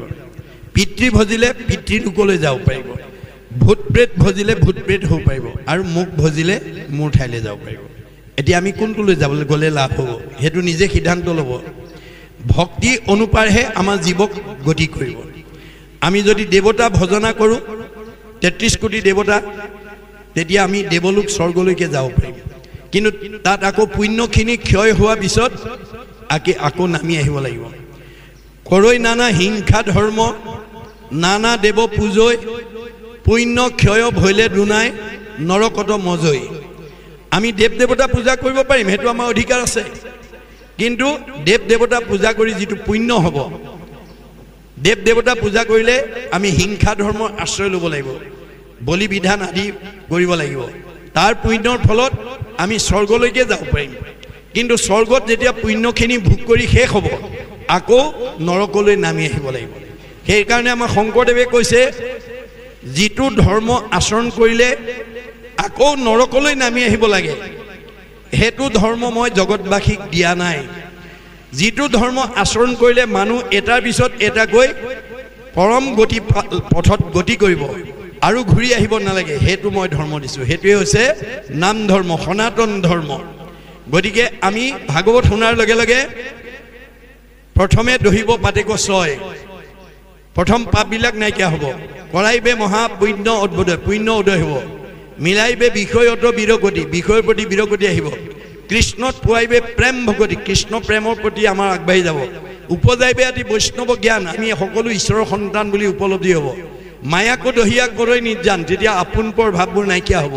চৈতন্যময় পূৰ্ণানন্দ হৰি থৈবন্ত তেন্তে এৰে একে কৰি তেতিয়া আমি য'ৰ পৰা আহিছোঁ আমাক তাত পোৱাই দিব এয়াই হৈছে শংকৰ ধৰ্ম বা সনাতন ধৰ্ম বা ভাগৱতী ধৰ্মৰ মূল লক্ষ্য আৰু উদ্দেশ্য। গতিকে আমি কি ধৰ্ম আচৰণ কৰিব লাগিব সেই বিষয়ে নাৰদক কোৱাৰ চলেৰে আমাক কৈছে। হেন কৃষ্ণ সেৱা এৰি যিটো মন্দমতি অৱশ্যেকে মৰি সিটো যাইবে অধুগতি। আমি কৃষ্ণক নভজি আন দেৱতা ভজিব পাৰিম, কিন্তু অধুগতি যাব, ওপৰলৈ যাব নোৱাৰিব। মায়াৰ সৰ্জনা ইটো ব্ৰহ্মাণ্ড যতেক সমস্তে বিনাশী মই কহিলো তোমাক। এই পৃথিৱীত যিমানবিলাক আমি চকুৰে দেখিছোঁ চব বিনাশী, আজি আছে কাইলৈ নাই। মাধৱদেৱে ঘোষাত লিখিছে, হৰিষি কেৱলে সঁচা মাত্ৰ ৰাম ৰাম ৰাম ৰাম ৰাম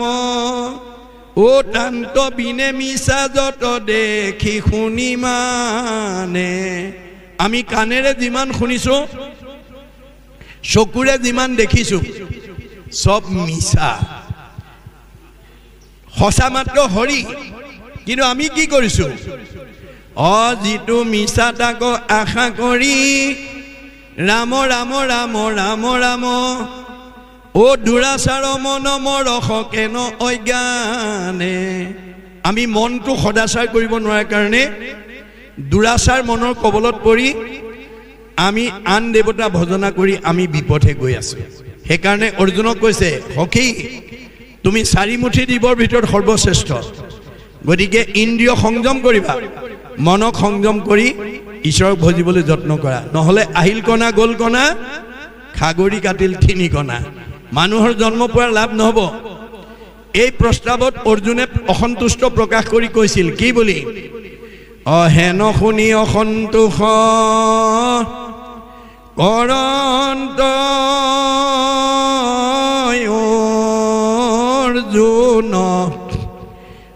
ইন্দ্ৰিয়ক বশ্য কৰি বাক পাৰে কোন। হে প্ৰভু, কাৰ সাধ্য আছে ইন্দ্ৰিয়ক সংযম কৰিব? নাই নাই, এইটো প্ৰস্তাৱ মোৰ গ্ৰহণযোগ্য নহয়। তেতিয়া কৃষ্ণই হাঁহি মাৰি উত্তৰ দিছিল কি বুলি? কৃষ্ণে বোলে, সখী তুমি নকৰিবা ভয়, অভ্যাসতে ইন্দ্ৰি বশ্য আপুনি ভয় নকৰিবা অৰ্জুন, অভ্যাস কৰা। আজি আপোনালোকে সোধকচোন, অহাৰ পৰা ইমান সময় কঠখনত কোনোবাই চকীখনত বহি আছে, ঘৰত অকলে এখন চকী বা এখন কঠত ইমান সময় আপোনালোক বহিব পাৰিলেহেঁতেন নে? নোৱাৰিলেহেঁতেন। আজি কোনে বহাইছে? আমাৰ বেদে কৈছে, স্ব পৰম অনুৰক্তি ঈশ্বৰেই ভক্তি। আজি আপোনালোকে ঈশ্বৰৰ কথা শুনিবৰ কাৰণে, জানিবৰ কাৰণে, বুজিবৰ কাৰণে এটা আগ্ৰহ লৈ বহি আছে। এই আগ্ৰহে আমাক 6টা প্ৰমোচন দিব: আগ্ৰহ,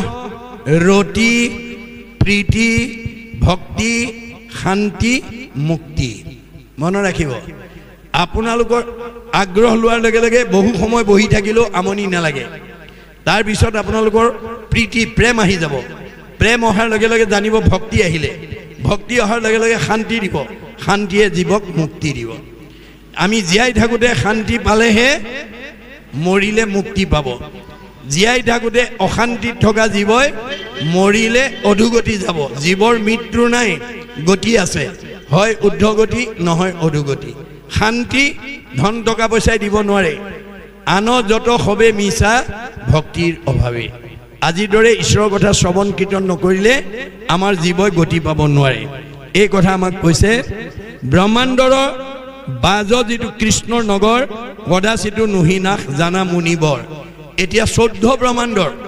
বাহিৰত যিখন কৃষ্ণ নগৰ অৰ্থাৎ বৈকুণ্ঠ, তাৰ কোনো বিনাশ নাই। তাত মধ্যাকৰ্ষণ শক্তিয়ে স্পৰ্শ কৰিব নোৱাৰে। প্ৰপঞ্চৰ ভিতৰত নুহিকে সিটো থান, এই মায়াৰ মাজত নাই সেই ঠাই। ভক্তৰ নিমিত্তে কৃষ্ণে কৰিছা নিৰ্মাণ। সেই বৈকুণ্ঠ আজিৰ দৰে আপোনালোকে ঈশ্বৰৰ কথা শুনা সকলৰ কাৰণে থৈছে। সেইকাৰণে আপোনালোকে এই নামঘৰত আপোনালোকে জন্ম দিয়া ল'ৰা ছোৱালীবিলাকক মহাপুৰুষ দুজনাৰ ছখন 12খন নাটৰ এখন নাটক যদি প্ৰশিক্ষণ কৰ্মশালা দি এই নামঘৰত যদি পৰিবেশন কৰিব পাৰে কে হ'ব অগ্ৰে গীতং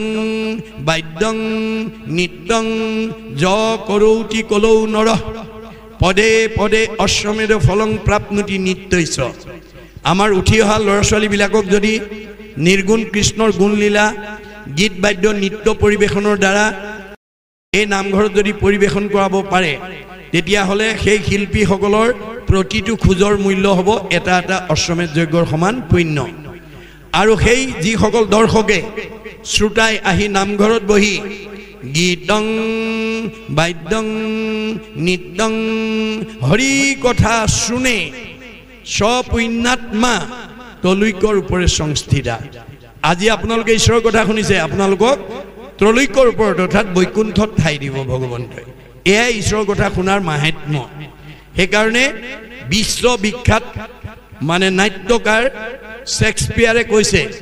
mind can be purified by the music body can be purified by the exercise both body and mind can be purified by the dance যিটো শংকৰদেৱে আমাক দি থৈ গৈছে গীত বাদ্য নৃত্য যিবিলাক মানুহে বৰগীত গাব লোকগীত গাব দিহানাম গাব কীৰ্তন ঘোষা গাব তেওঁ মগজটো শুদ্ধন হৈ থাকিব যি হাত চাপৰি বাই ভকতৰ লগত ঈশ্বৰৰ গুণনাম গাব বাৱৈ হাতত আলি যিটো কৰিয়া কীৰ্তন মোৰ প্ৰেম ভাৱত যাৰ আকুল ভৈন মন মাটিত লুটাৰি পৰে যিটো মহাশয় সত্যে সত্যে গৈলো সখী তাহাঁতে বিক্ৰয় আপুনি ঈশ্বৰৰ নাম আনন্দ মনে ল'ব আপোনাৰ ওচৰত ঈশ্বৰ বিক্ৰী হৈ যাব আৰু both mind and body and mind can be purified by the dance আপোনালোকে নাচিবলৈও যত্ন কৰিব দেই মানুহৰ আগত লাজ কৰিলে মানুহ নোহোৱা সময়ত লাইফ চাইজ আইনাখনৰ ওচৰত গৈ কঁকাল ভাঙি ভাঙি নাচিবলৈ শিকিব তেতিয়া দেহ মন দুইটা উৎকৰ্ষ সাধন হ'ব মনত ৰাখিব এইটো দাৰ্শনিক পণ্ডিতৰ অভিমত আমাক শংকৰদেৱে এইবোৰ গোটেইখিনি দি থৈ গৈছে জাতি কৰ্ম ধৰ্ম জাতি কৰ্ম যুগ জাগ তপস্যা আচৰে কদাচিতো বৈকুণ্ঠক নযায় সিটো নৰে আমি কোনোবাই জাগ যজ্ঞ পূজা পাতল কৰিব পাৰিম সেইটো অধিকাৰ আছে কিন্তু বৈকুণ্ঠলৈ যাব নোৱাৰিব এই তিনিটা লেয়াৰৰ ভিতৰতে অহা যোৱা কৰি থাকিব লাগিব পুনৰপি জনমম পুনৰপি মৰণম পুনৰপি জনমম পুনৰপি মৰণম এই যাগযজ্ঞ পূজা পাতলবিলাক বেদৰ আগম পদ বুলি কৈছে একে বেদে কহন্ত সগুণ নিৰ্গুণ বেদ একেখনে কিন্তু এটা সগুণ এটা নিৰ্গুণ এটা আগম এটা নিগম এটা বাওঁ এটা সোঁ এটা সকাম এটা নিষ্কাম এটা নিৰ্গুণ এটা সগুণ আমি এতিয়া কোনটো পথেদি যাব লাগিব ব্যাসৰ দৰে বিদগ্ধ পণ্ডিত যাক ভগৱানে বেদজ্ঞ শাস্ত্ৰজ্ঞ টিকালজ্ঞ কৰি পঠাইছিলে সেইজনো জীৱন্ততে অসুস্থতাত ভুগিবলগীয়া হ'ল কিয় তেওঁ দিয়া জ্ঞানটো প্ৰয়োগ কৰিব নজনাৰ কাৰণে যাৰ কাৰণে তেওঁ এদিন বদৰিকাশ্ৰমত দিনেক পূৰ্বতে পৰাশৰ সুত ঋষি বদৰিকাশ্ৰমতো আচন্ত ব্যাস বসি কেনেকৈ আছে উগুল থুগুল মন নাহি সুখ শান্তি নপান্ত উপায় একো মনে গুণি গান্ধী মানে এটা উগুল থুগুল মন লৈ পেলাই বহি আছে আৰু কিয় সেই অশান্তি ভাৱে তেওঁ মনত প্ৰতিক্ৰিয়া কৰিছে ভাবি চিন্তি উত্তৰ বিচাৰি পোৱা নাই অধু মুখে আছে বসি হুয়া নিশবদ সেহি বেলা তৈতে আখি মিলিলনি মন মাৰি তললৈ মূৰ কৰি বহি আছে তেনেকুৱাতে নাৰদ আহি গ'ল ভগৱানে পঠাই যোৱা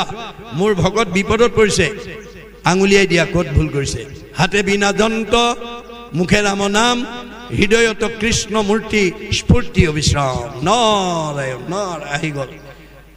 নাৰদক দেখাৰ লগে লগে বিয়া সচকিত হৈ বাদ্য অৰ্ঘ্য আচমনি লৈ তেওঁক আসনত বহুৱাই উদ্দেশ্য ব্যাখ্যা সুধিলে তেতিয়া নাৰদে ক'লে মই উদ্দেশ্য ব্যাখ্যা কোৱাৰ আগতে তুমি মোক কোৱা তোমাক ভগৱন্তৰ বিদগ্ধ পণ্ডিত বেদজ্ঞ শাস্ত্ৰজ্ঞ টিকালজ্ঞ কৰি পঠাইছিল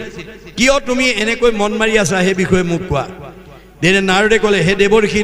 ব্যাসে ক'লে হে দেৱঋষি নাৰদ মই নিজেই নাজানো মোৰ ক'ত ভুল লাগি গ'ল তুমি অৱতাৰী পুৰুষ বিদগ্ধ পণ্ডিত হিচাপে মোক আঙুলিয়াই দিয়া তেতিয়া ব্যাসৰ এই আহ্বান শুনি নাৰদে কি বুলি ক'লে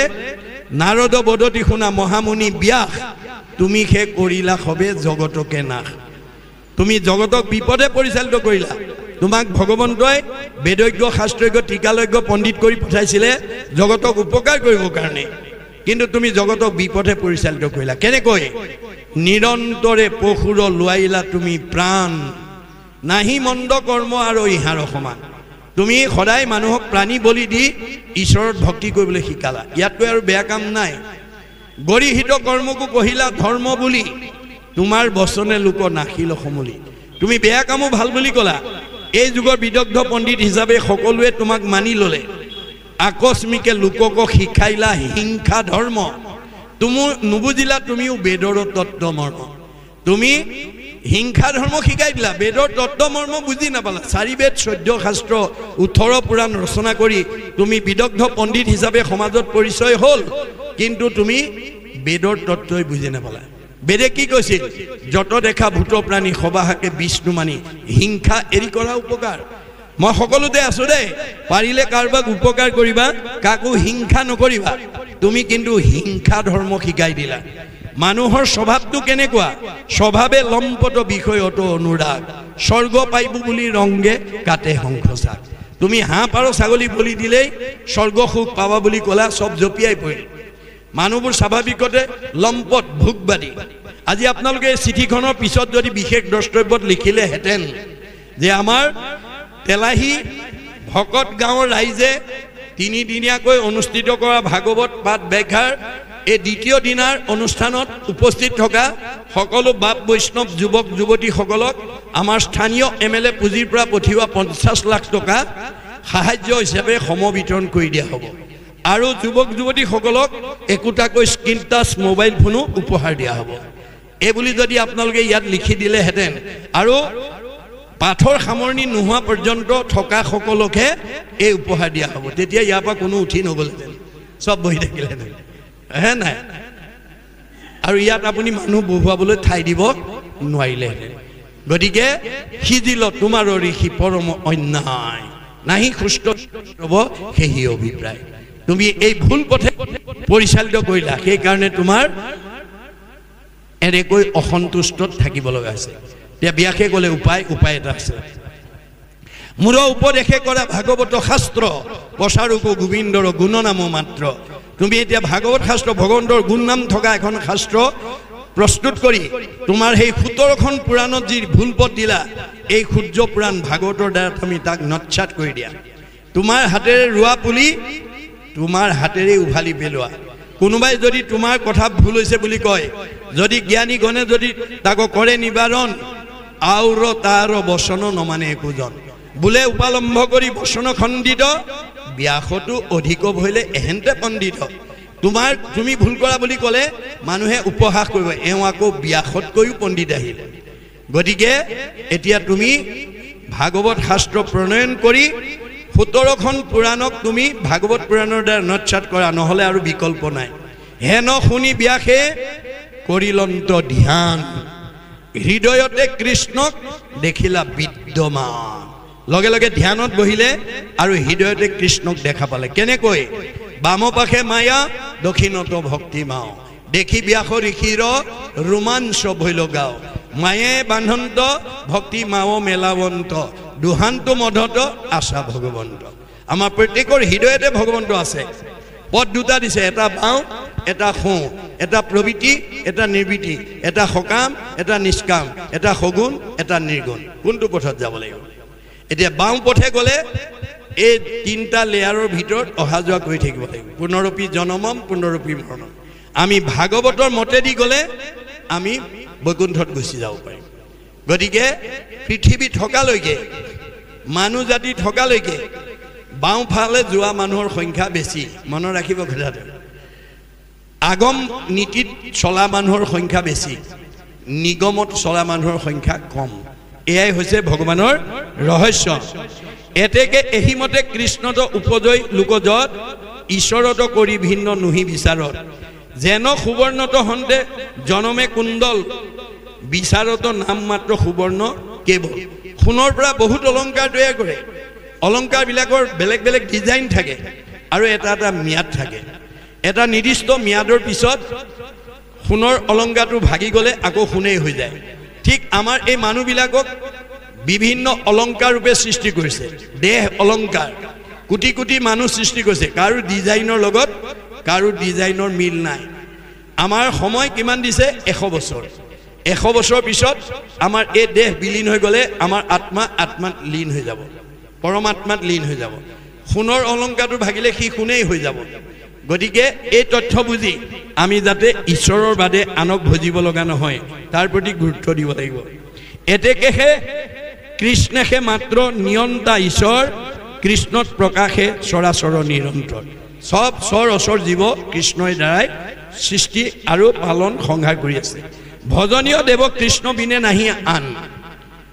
আমি এক কৃষ্ণত ভজা বাদে আৰু দ্বিতীয় দেৱতা ভজিব নালাগে কৃষ্ণক পুজিলে পূজা সমস্তৰে হয় মহাশাক্ত মাধৱদেৱে শংকৰদেৱৰ লগত আগম আৰু নিগম শাস্ত্ৰৰ ওপৰত 3 বহৰ 9 ঘণ্টা যুক্তি তৰ্ক প্ৰদৰ্শন কৰি অৱশেষত তৰুমূল শ্লোকত তেওঁ পৰাভূত হৈছে যথা তৰুমূল নিশোচন তৃপ্তন্তি যত যথা স্কন্ধ ভুজ উপশাখা তথৈব সেই ধৰণে সৰ্ব অৰ্চন অচুতেভ্যা যে আমি সকলো বস্তু যদি ঈশ্বৰত অৰ্পণ কৰোঁ সব দেৱতা সন্তুষ্ট হ'ব কৃষ্ণক পুজিলে পূজা গছৰ গুৰিটো দিলে আনি জল হৈ টিপিটি ডাল পাত পুষ্প ফল ডালে পাতে সিঞ্চে যদি মূলক নেদয় নহয় টিপিটি আৰু পাত পুষ্প ছয় গতিকে গছৰ গুৰিত পানী দিলে ডাল পত্ৰই পাব ডাল পাতত দিলে গুৰিয়ে নাপায় এই শ্লোকত মাধৱদেৱ পৰাভূত হৈ শংকৰদেৱত শৰণ লৈ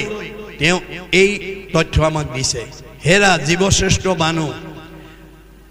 তোমালোক সৃষ্টিৰ লগে লগে আগম শাস্ত্ৰৰ মতে 5টা ধাৰ লাগি আহিছে আৰু 5টা ধাৰ পৰিশোধ কৰিবৰ কাৰণে তোমালোকে নিতেও 5টা যজ্ঞ কৰিব লাগিব কি যজ্ঞ কৰিব লাগিব ঋষি যজ্ঞং দেৱ যজ্ঞং ভূত যজ্ঞং সৰ্বদা নিহ যজ্ঞ পিতৃ যজ্ঞস্য যথা শক্তি ন হাফে এই 5টা যজ্ঞ ঋষি যজ্ঞ বেদাদি পাঠ কৰিব লাগিব দেৱ যজ্ঞ হোম দিব লাগিব পিতৃযজ্ঞ শ্ৰাদ্ধ দিব লাগিব ভূত যজ্ঞ বলি দিব লাগিব নিজ যজ্ঞ অতিথি সেৱা কৰিব লাগিব এই 5টা যজ্ঞ কৰিলে আমি 5টা পাপৰ ধাৰৰ পৰা মুক্ত হ'ম কিন্তু গুৰুজনাৰ প্ৰপন্ন শিষ্য মাধৱদেৱে কি বুলি ক'লে হেৰা জীৱশ্ৰেষ্ঠ মানুহ মানে বেদৰ আগম পন্থই কোৱা 5টা ধাৰ কথাটো সঁচা পিছে 5টা ধাৰ পৰিশোধৰ কাৰণে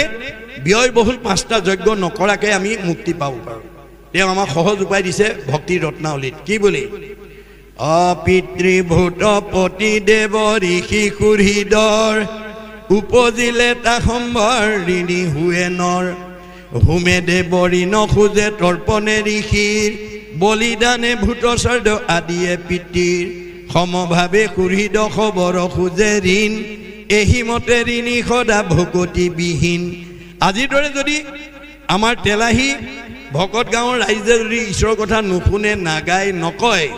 তেতিয়াহ'লে আপোনালোকে এই 5টা যজ্ঞ কৰিব লাগিব কায় বাক্য মন কৰি নিশ্চয় যিজন মুকুন্দৰ চৰণত পখিল শৰণ তাৰ খবৰ ঋণ খোজা গৈল সমস্তৰে নকৰি ঋণী আৰু নুহি সিটো নৰে কায় বাক্য মন একনিষ্ঠ কৰি মুকুন্দ ভগৱন্তৰ 1000টা নামৰ অন্যতম নাম হৈছে মুকুন্দ যি জীৱক মুক্তি দিব পাৰে দেৱতাই জীৱক মুক্তি দিব নোৱাৰে ভগৱানৰ বাদে সেই মুকুন্দৰ চৰণত আমি যদি আশ্ৰয় ল'ব পাৰোঁ তেতিয়াহ'লে আমাৰ এই 5টা ধাৰৰ পৰা আমি মুক্ত হ'ব পাৰোঁ এই সহজ উপায় আমাক দিছে সেইকাৰণে কৈছে হেন শুনি মুনি পুনু পুচন্ত সাদৰি সবে যদি কৃষ্ণময় পূজা কৰি কিবা দ্ৰব্যে যজ্ঞ কৰা সংশয় মিলিল শুনি ব্ৰহ্মা হৰিষিতে কহিব লাগিল যদি সবেই কৃষ্ণ হয় তেতিয়া কৃষ্ণক আমি কেনেকৈ পূজা কৰিম এই সংশয় মোৰ দূৰ কৰি দিয়া ধন্য মোৰ পুত্ৰ শুনা সিদ্ধান্ত ইহাৰ ময়ো পূৰ্বে এই কথা কৰিছোঁ বিচাৰ যে এইটো কথা ময়ো পূৰ্বতে বিচাৰ কৰিছিলোঁ যদি কৃষ্ণ বিনে বস্তু জগততে নাই কৃষ্ণময় দ্ৰব্য সজু কৃষ্ণক সদায় যে কৃষ্ণময় দ্ৰব্যৰে কৃষ্ণক পূজা কৰিব লাগিব মুক দেখি মনু আদি যত মহাজন হৰি ৰূপ দ্ৰব্যে কৰৈ তাংক আৰাধন এতিয়া ভগৱন্তৰ নামেৰেই ভগৱন্তক পূজা কৰাৰ তথ্য কৈছে কৃষ্ণ পূজিবে দ্ৰব্য লাগে মাত্ৰ নাম তেবে নৰে লভে ধৰ্ম মুখ্য কৃষ্ণ পূজা কৃষ্ণ নামেৰে কৰিব লাগিব আৰু সেই নাম কাৰো পৰা ধাৰ কৰিব নালাগে হিয়াৰ মাজে নামৰ ভাণ্ডাৰ মুখে বাজক হয় আমাৰ হৃদয়ত হাজাৰ নাম পুঞ্জীভূত কৰি থৈছে তাৰ পৰা মাত্ৰ দুটা এটা নাম আমি ল'বলৈ অভ্যাস কৰিব লাগে মাধৱদেৱে কৈছে ৰাম কৃষ্ণ নাম যিটো সদায় ফুৰে গাই সদায় মংগল তাৰ অমংগল নাই আমি ভগৱন্তৰ হাজাৰটা নামৰ পৰা ৰাম কৃষ্ণ দুটা আখৰৰ নাম যদি সদায় গাই থাকিব পাৰোঁ আমাৰ দাৰ্শনিক পণ্ডিত ডিভাইন লাইফ ছ'চাইটিৰ প্ৰতিষ্ঠাপক শ্ৰী স্বামী শিৱানন্দই কৈছে you have to keep the practice of remembrance নাম স্মৰণ every day every hour rather every second 24 ঘণ্টাত 1 ছেকেণ্ড হ'লেও ভগৱন্তৰ হাজাৰটা নামৰ পৰা এটা নাম আমি ক'বলৈ গাবলৈ অভ্যাস কৰিব লাগিব when a strong habit is formed by unceasing practice throughout the period of life then it would be easy to remember God at the time of the day তেতিয়া আমি মৰিবৰ সময়ত কৃষ্ণৰ নামটো আমাৰ অনায়াসে আহি যাব অজামিলে 10 নম্বৰ পুতেকৰ নামটোহে নাৰায়ণ ৰাখিছিলে নাজানে ভগৱন্তৰ নাম বুলি কিন্তু মাধৱদেৱে আমাক চিনাকি কৰি দিছে চাৰিও বেদৰ চাৰি অক্ষৰ হাড় কাঢ়ি আনি ব্ৰহ্মাদেৱে বেকত কৰিয়া থৈলা নাৰায়ণৰ নাম সেই নাৰায়ণৰ নাম লৈয়া শুদ্ধ কৰোঁ আমি চিত্ৰ কায়া হৰি সন্তোষৰ কাৰণ আন নাজানি এই চাৰি বেদৰ চাৰি অক্ষৰ নাৰায়ণ নামটো আমি যদি গাই থাকিব পাৰোঁ আমি অনায়াসে মুক্তি পাম সেইকাৰণে গুৰুজনাৰ দৰ্শন মতে আমি ল'ৰা ছোৱালীৰ নাম দিবলৈ আমি শ্ৰুতি স্মৃতি মানে শ্ৰুতি চোৱাব নালাগে ভগৱন্তৰ হাজাৰটা নামৰ পৰা এটা নাম যদি দিয়া যায় এই ল'ৰাটোৰ নাম লওঁতেও জীৱ উদ্ধাৰ হৈ যাব পাৰে এই তথ্য আমাক দিছে ইয়াৰ পছৰ পদে আমাক কি কৈছে আমি আকৌ পদবন্ধে আলোচনা কৰিম বাহু কৃষ্ণ হে ৰাম অসমস্তে কহিলো মই তোমাত বুজাই মোৰ ইষ্ট দেৱ কৃষ্ণ বিনে নাই কৃষ্ণ ৰেখে আজ্ঞাময়ী ধৰিয়া ক্ষীৰত নানামতে সজুইতো সমস্তে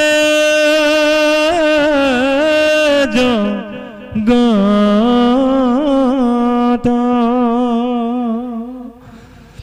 হৰিৰ অধীন হৈয়া হৰে সংহৰন্ত জগতকে ভগৱন্তে আপুনি পালন্ত সেই কৃষ্ণ দেৱ মাত্ৰ সবে জগতৰ কৃষ্ণ বিনে ভজনীয় নাহিকে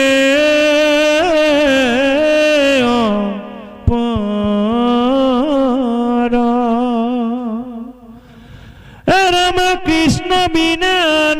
আনুহি চৰাচৰ যত কৃষ্ণৰ সেৱাৰ কিছু শুনি মহত্ৰ মোৰ বাক্য মন ইন্দি ইয়ৰ বিতৃষয় কদাচিত মিছা নহে জানাম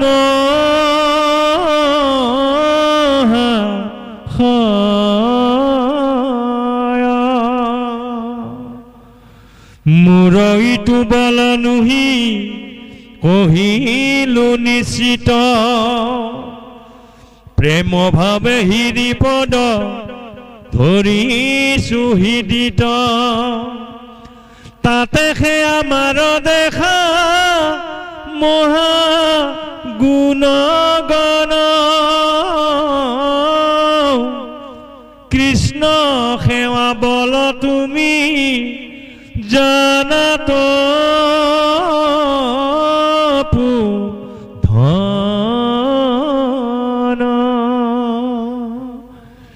কিছু অৰ্থ সিদ্ধি নুহে কৃষ্ণ কথা বিনে মই লোভি আছো আৰু প্ৰমাণ আপোনে বেদময় তপুময় মই শ্ৰেষ্ঠ জন প্ৰজাপতি হবে মুখ সেবে অনুখ্যান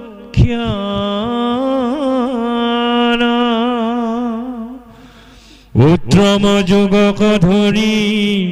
হৈয়া সাৱধান তবু নাজানিলো কৃষ্ণ দেৱৰ প্ৰমাণ হেন গোবিন্দৰ পাৱে কৰি কৰো সেৱা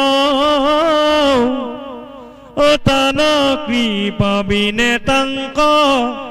নাজান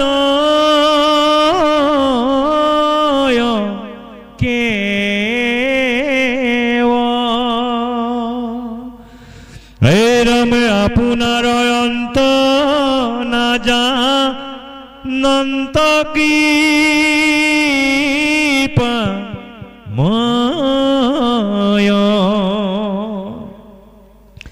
অয়ানে নাজানিবে তাংক কি কৈবে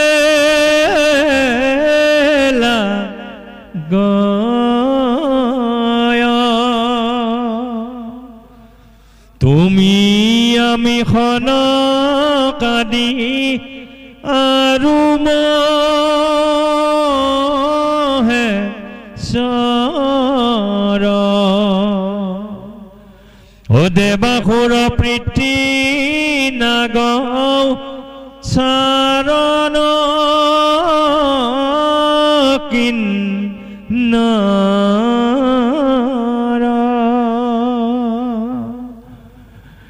কৃষ্ণৰ মায়াৰে সবে হৈয়া বিমোহিত কৃষ্ণৰ গুণৰ অন্ত নাপাৰে কহিত কিন্তু হবে আপোনাৰ মতি অনুসাৰ অৱতাৰ লীলা গাৱে কৃষ্ণ দেৱ তাৰ কৃষ্ণ এতিয়া এইখিনিলৈকে পৰৱৰ্তী পদৰ যোগেদি দেউতাক অৰ্থাৎ পিতাক ব্ৰহ্মাই নাৰদৰ পুত্ৰক কোৱাৰ চলেৰে আমাক কি ক'ব বিচাৰি আছে এই ভাগৱতৰ মাজেদি আমাক কি ক'ব বিচাৰিছে আমি তাৰ ওপৰত আলোচনা কৰিম কৈছে সমস্তে কহিলো মই তোমাতো বুজাই মোৰ ইষ্টদেৱ কৃষ্ণ বিনে আন নাই আপুনি মইনো কোন সৃষ্টিকৰ্তা ব্ৰহ্মাই পুতেক নাৰদক কোৱাৰ চলেৰে আমাক কৈছে যে মোৰ ইষ্ট দেৱতা কৃষ্ণৰ বিনে আৰু বেলেগ দেৱতা মোৰ ভজনীয় দেৱতা নাই কৃষ্ণৰেহে আজ্ঞাময় ধৰিয়া ক্ষীৰত নানা মতে স্ৰজু ইটো সমস্তে জগত ভগৱন্তৰ আজ্ঞাৰ মতেহে মই এই জীৱবিলাকক মই সৃষ্টি কৰিছোঁ হৰিৰ অধীন হোৱা হৰে সংহৰন্ত জগতকে ভগৱন্তই আপুনি পালন্ত আৰু ভগৱন্তৰ আজ্ঞা অনুসৰি শিৱই সংহাৰ কৰে আৰু ভগৱন্তই নিজেই এই জীৱবিলাকক তেওঁ পালন কৰে সেহি কৃষ্ণদেৱ মাত্ৰ সেব্য জগতৰ সেইজনেই জগতৰ একমাত্ৰ সেব্য দেৱতা কৃষ্ণ বিনে ভজনীয় নাহিকে অপৰ খাটাং কৈ দিছে আৰু যে আমাৰ কৃষ্ণ বিনে আন দেৱতাক ভজিব নালাগে ভজিব পাৰিব কিন্তু আপুনি এই তিনিটা লেয়াৰৰ ভিতৰত ঘূৰি থাকিব লাগিব উদ্ধাৰ হ'ব নোৱাৰিব কৃষ্ণ বিনে আননুহি চৰাচৰ যত কৃষ্ণৰ সেৱাৰ কিছু শুনিও মহত্ব এই চৰাচৰ জগতত কৃষ্ণ বিনে আৰু সাৰ বস্তু নাই এই বিষয়ে তোমাক কওঁ শুনা মোৰ বাক্য মন ইন্দ্ৰিয় বৃত্তি ছয় কদাচিতো মিছা নোহে জানা মহাশয় যে মোৰ এই ইন্দ্ৰিয় যিবিলাক প্ৰবৃত্তি কেতিয়াও মিছা নহয় সঁচাৰ প্ৰতিয়ে ধাৱমান হয় মোৰ ইটো বল নোহি কহিলো নিশ্চিত আৰু এইটো মোৰ বল নহয় প্ৰেম ভাৱে হৰিপদ কৰিছো হৃদিত মই একান্ত মনে ভগৱানক চিন্তা কৰি মই কৰ্মবিলাক কৰিছো হৃদিস্থিত হোৱা তুমি যেন কৰাই বাহা স্বামী ঋষিকেশ কৰিব তেন এতিয়া আমি যিখিনি কৈ আছো তেওঁ হৃদয়ত থাকি যিখিনি ক'বলৈ কৈছে সেইখিনিয়ে মই কৈ আছো ইয়াত মোৰ নিজস্বতা নাই গতিকে বেদময় তমুময় মই শ্ৰেষ্ঠজন প্ৰজাপতি হবু মুক সেবে অনৈক্ষণ গতিকে সকলো প্ৰজাপতিয়ে আমি একমাত্ৰ ভগৱন্তকেই বেদময় ভগৱন্তকে আমি সেৱা কৰোঁ উত্তম যুগক ধৰি হুয়া সাৱধান তভু নজানিলো কৃষ্ণদেৱৰ প্ৰমাণ যে উত্তম আমি যুগ ধাৰণ কৰিও ভগৱন্তৰ মহিমা শেষ কৰিব নোৱাৰিলোঁ হেন গোবিন্দৰ পাৱে পৰি কৰোঁ সেও তান কৃপা বিনে তাংক নজানয়কে তেওঁৰ কৃপা বিনে আমি তেওঁক জানিব নোৱাৰোঁ মই আৰম্ভণিতে আজি কৈছোঁ আপোনালোকৰ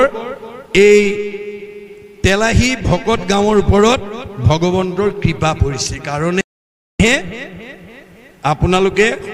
এই তিনিদিনীয়া কাৰ্যসূচীৰে এই পবিত্ৰ অনুষ্ঠান অনুষ্ঠিত কৰিব পাৰিছে আপোনালোককৈ বহুত ধনী গাঁও থাকিলেও নোৱাৰে যদি কৃপা নপৰে তাতো যেবে মূৰ দায়া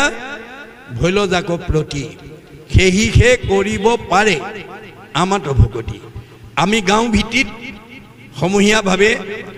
আমাৰ এই গাঁৱৰ ওপৰত ভগৱানৰ কৃপা পৰিছে আৰু ব্যক্তিগতভাৱে আপুনি যদি এই ভাগত শুনিবলৈ আহিছে তে আপুনি মনতে ভাবিব মোৰ ওপৰত কৃপা পৰিছে কাৰণেহে মই আহিব পাৰিছোঁ ভগৱানৰ কৃপা নহ'লে আহিব নোৱাৰে আনে নজানিবে আংক কি কৰিব লাগে তুমি আমি খনক আদি আৰু মহেশ্বৰ দেৱাসুৰ পিতৃনাগ চাৰণ কিন্নৰ এই সকলোবিলাকে কৃষ্ণৰ মায়াই সবে হুয়া বিমোহিত সকলো দেৱতা কৃষ্ণৰ মায়াত বিমোহিত হৈ আছে কৃষ্ণৰ গুণৰ অন্ত নপাৰে কহিত কৃষ্ণৰ গুণৰ নাম কৈ শেষ কৰিব নোৱাৰে কিন্তু সবে আপোনাৰ মতি অনুসাৰে হাৰ অৱতাৰ লীলা গাৱে কৃষ্ণ দেৱতাৰ গতিকে যাৰ যেনেকুৱা মতি সেই মতি অনুসৰি যাৰ যেন মতি কৰে বেদক ব্যাখ্যান ভগৱন্তৰ গুণ নাম সকলোৱে নিজৰ নিজৰ অভিমতেৰে আমি প্ৰকাশ কৰি আছোঁ এইখিনিকে আমাক ক'লে ইয়াৰ পিছৰ পদে আমাক কি ক'ব আমি পুনৰ পদবন্ধে আলোচনা কৃষ্ণ এই ৰমেতে কে প্ৰণাম মাত্ৰ কৃষ্ণ সদায় কেহু কৃষ্ণ অৱতাৰ শুনামহাৰাই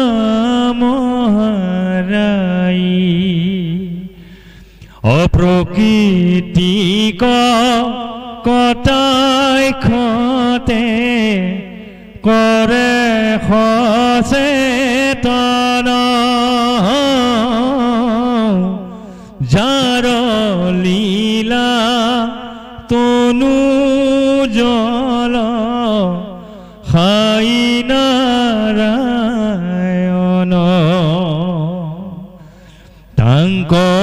বুলি পৰম পুৰুষমুনি বৰ আদ্যয়ব তাৰ কৈলো বৈকুণ্ঠ নাথৰ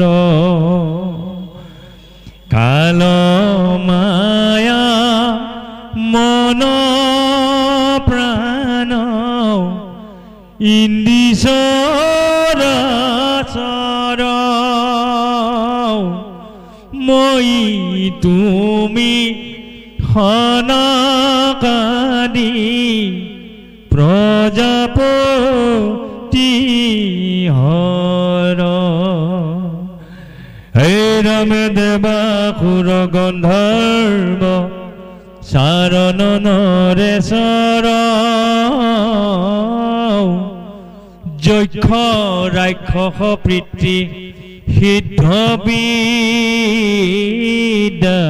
ধৰ ভূত প্ৰেত পিশাচাদি মুখ্যতা সম্বাৰ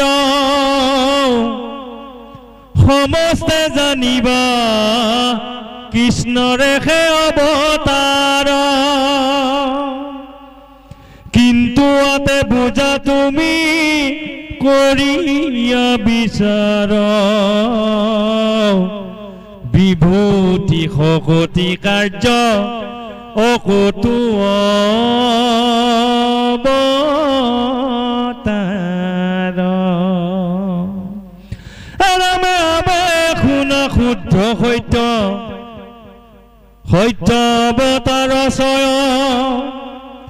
শ্ৰৱণতে মহাসুখে মুকুতি পায়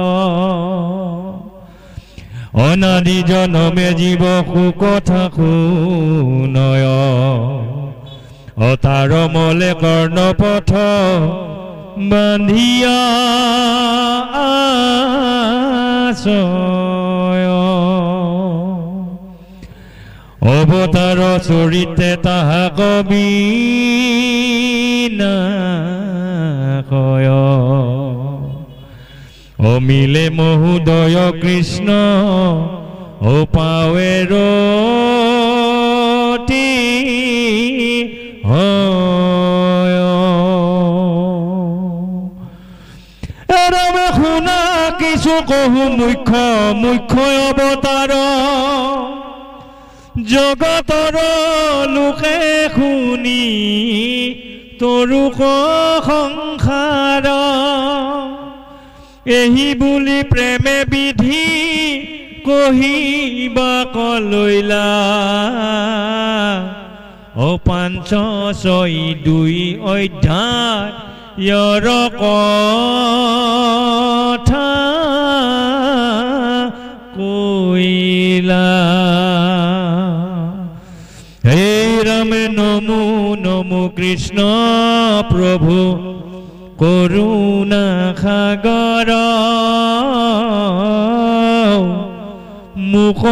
নিজ দাস বুলি ধৰা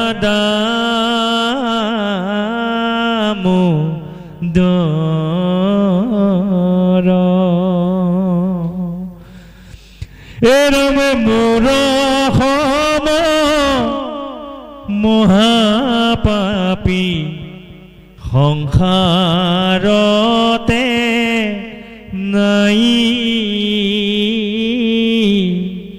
ও তুমি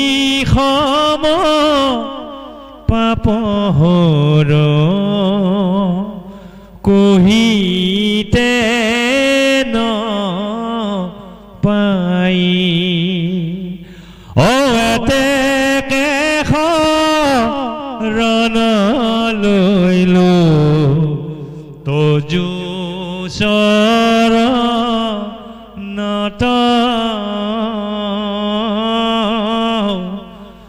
পতিত পাৱন তুমি শুনো জগতত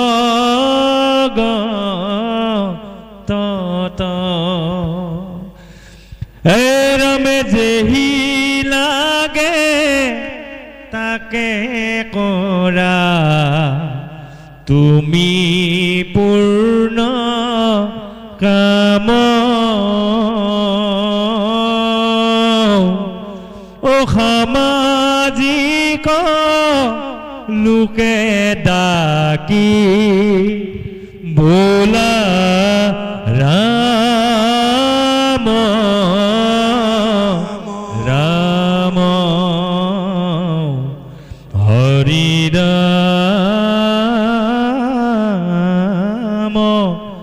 ৰাম কৃষ্ণ পৰৱৰ্তী পদৰ যোগেদি কৈছে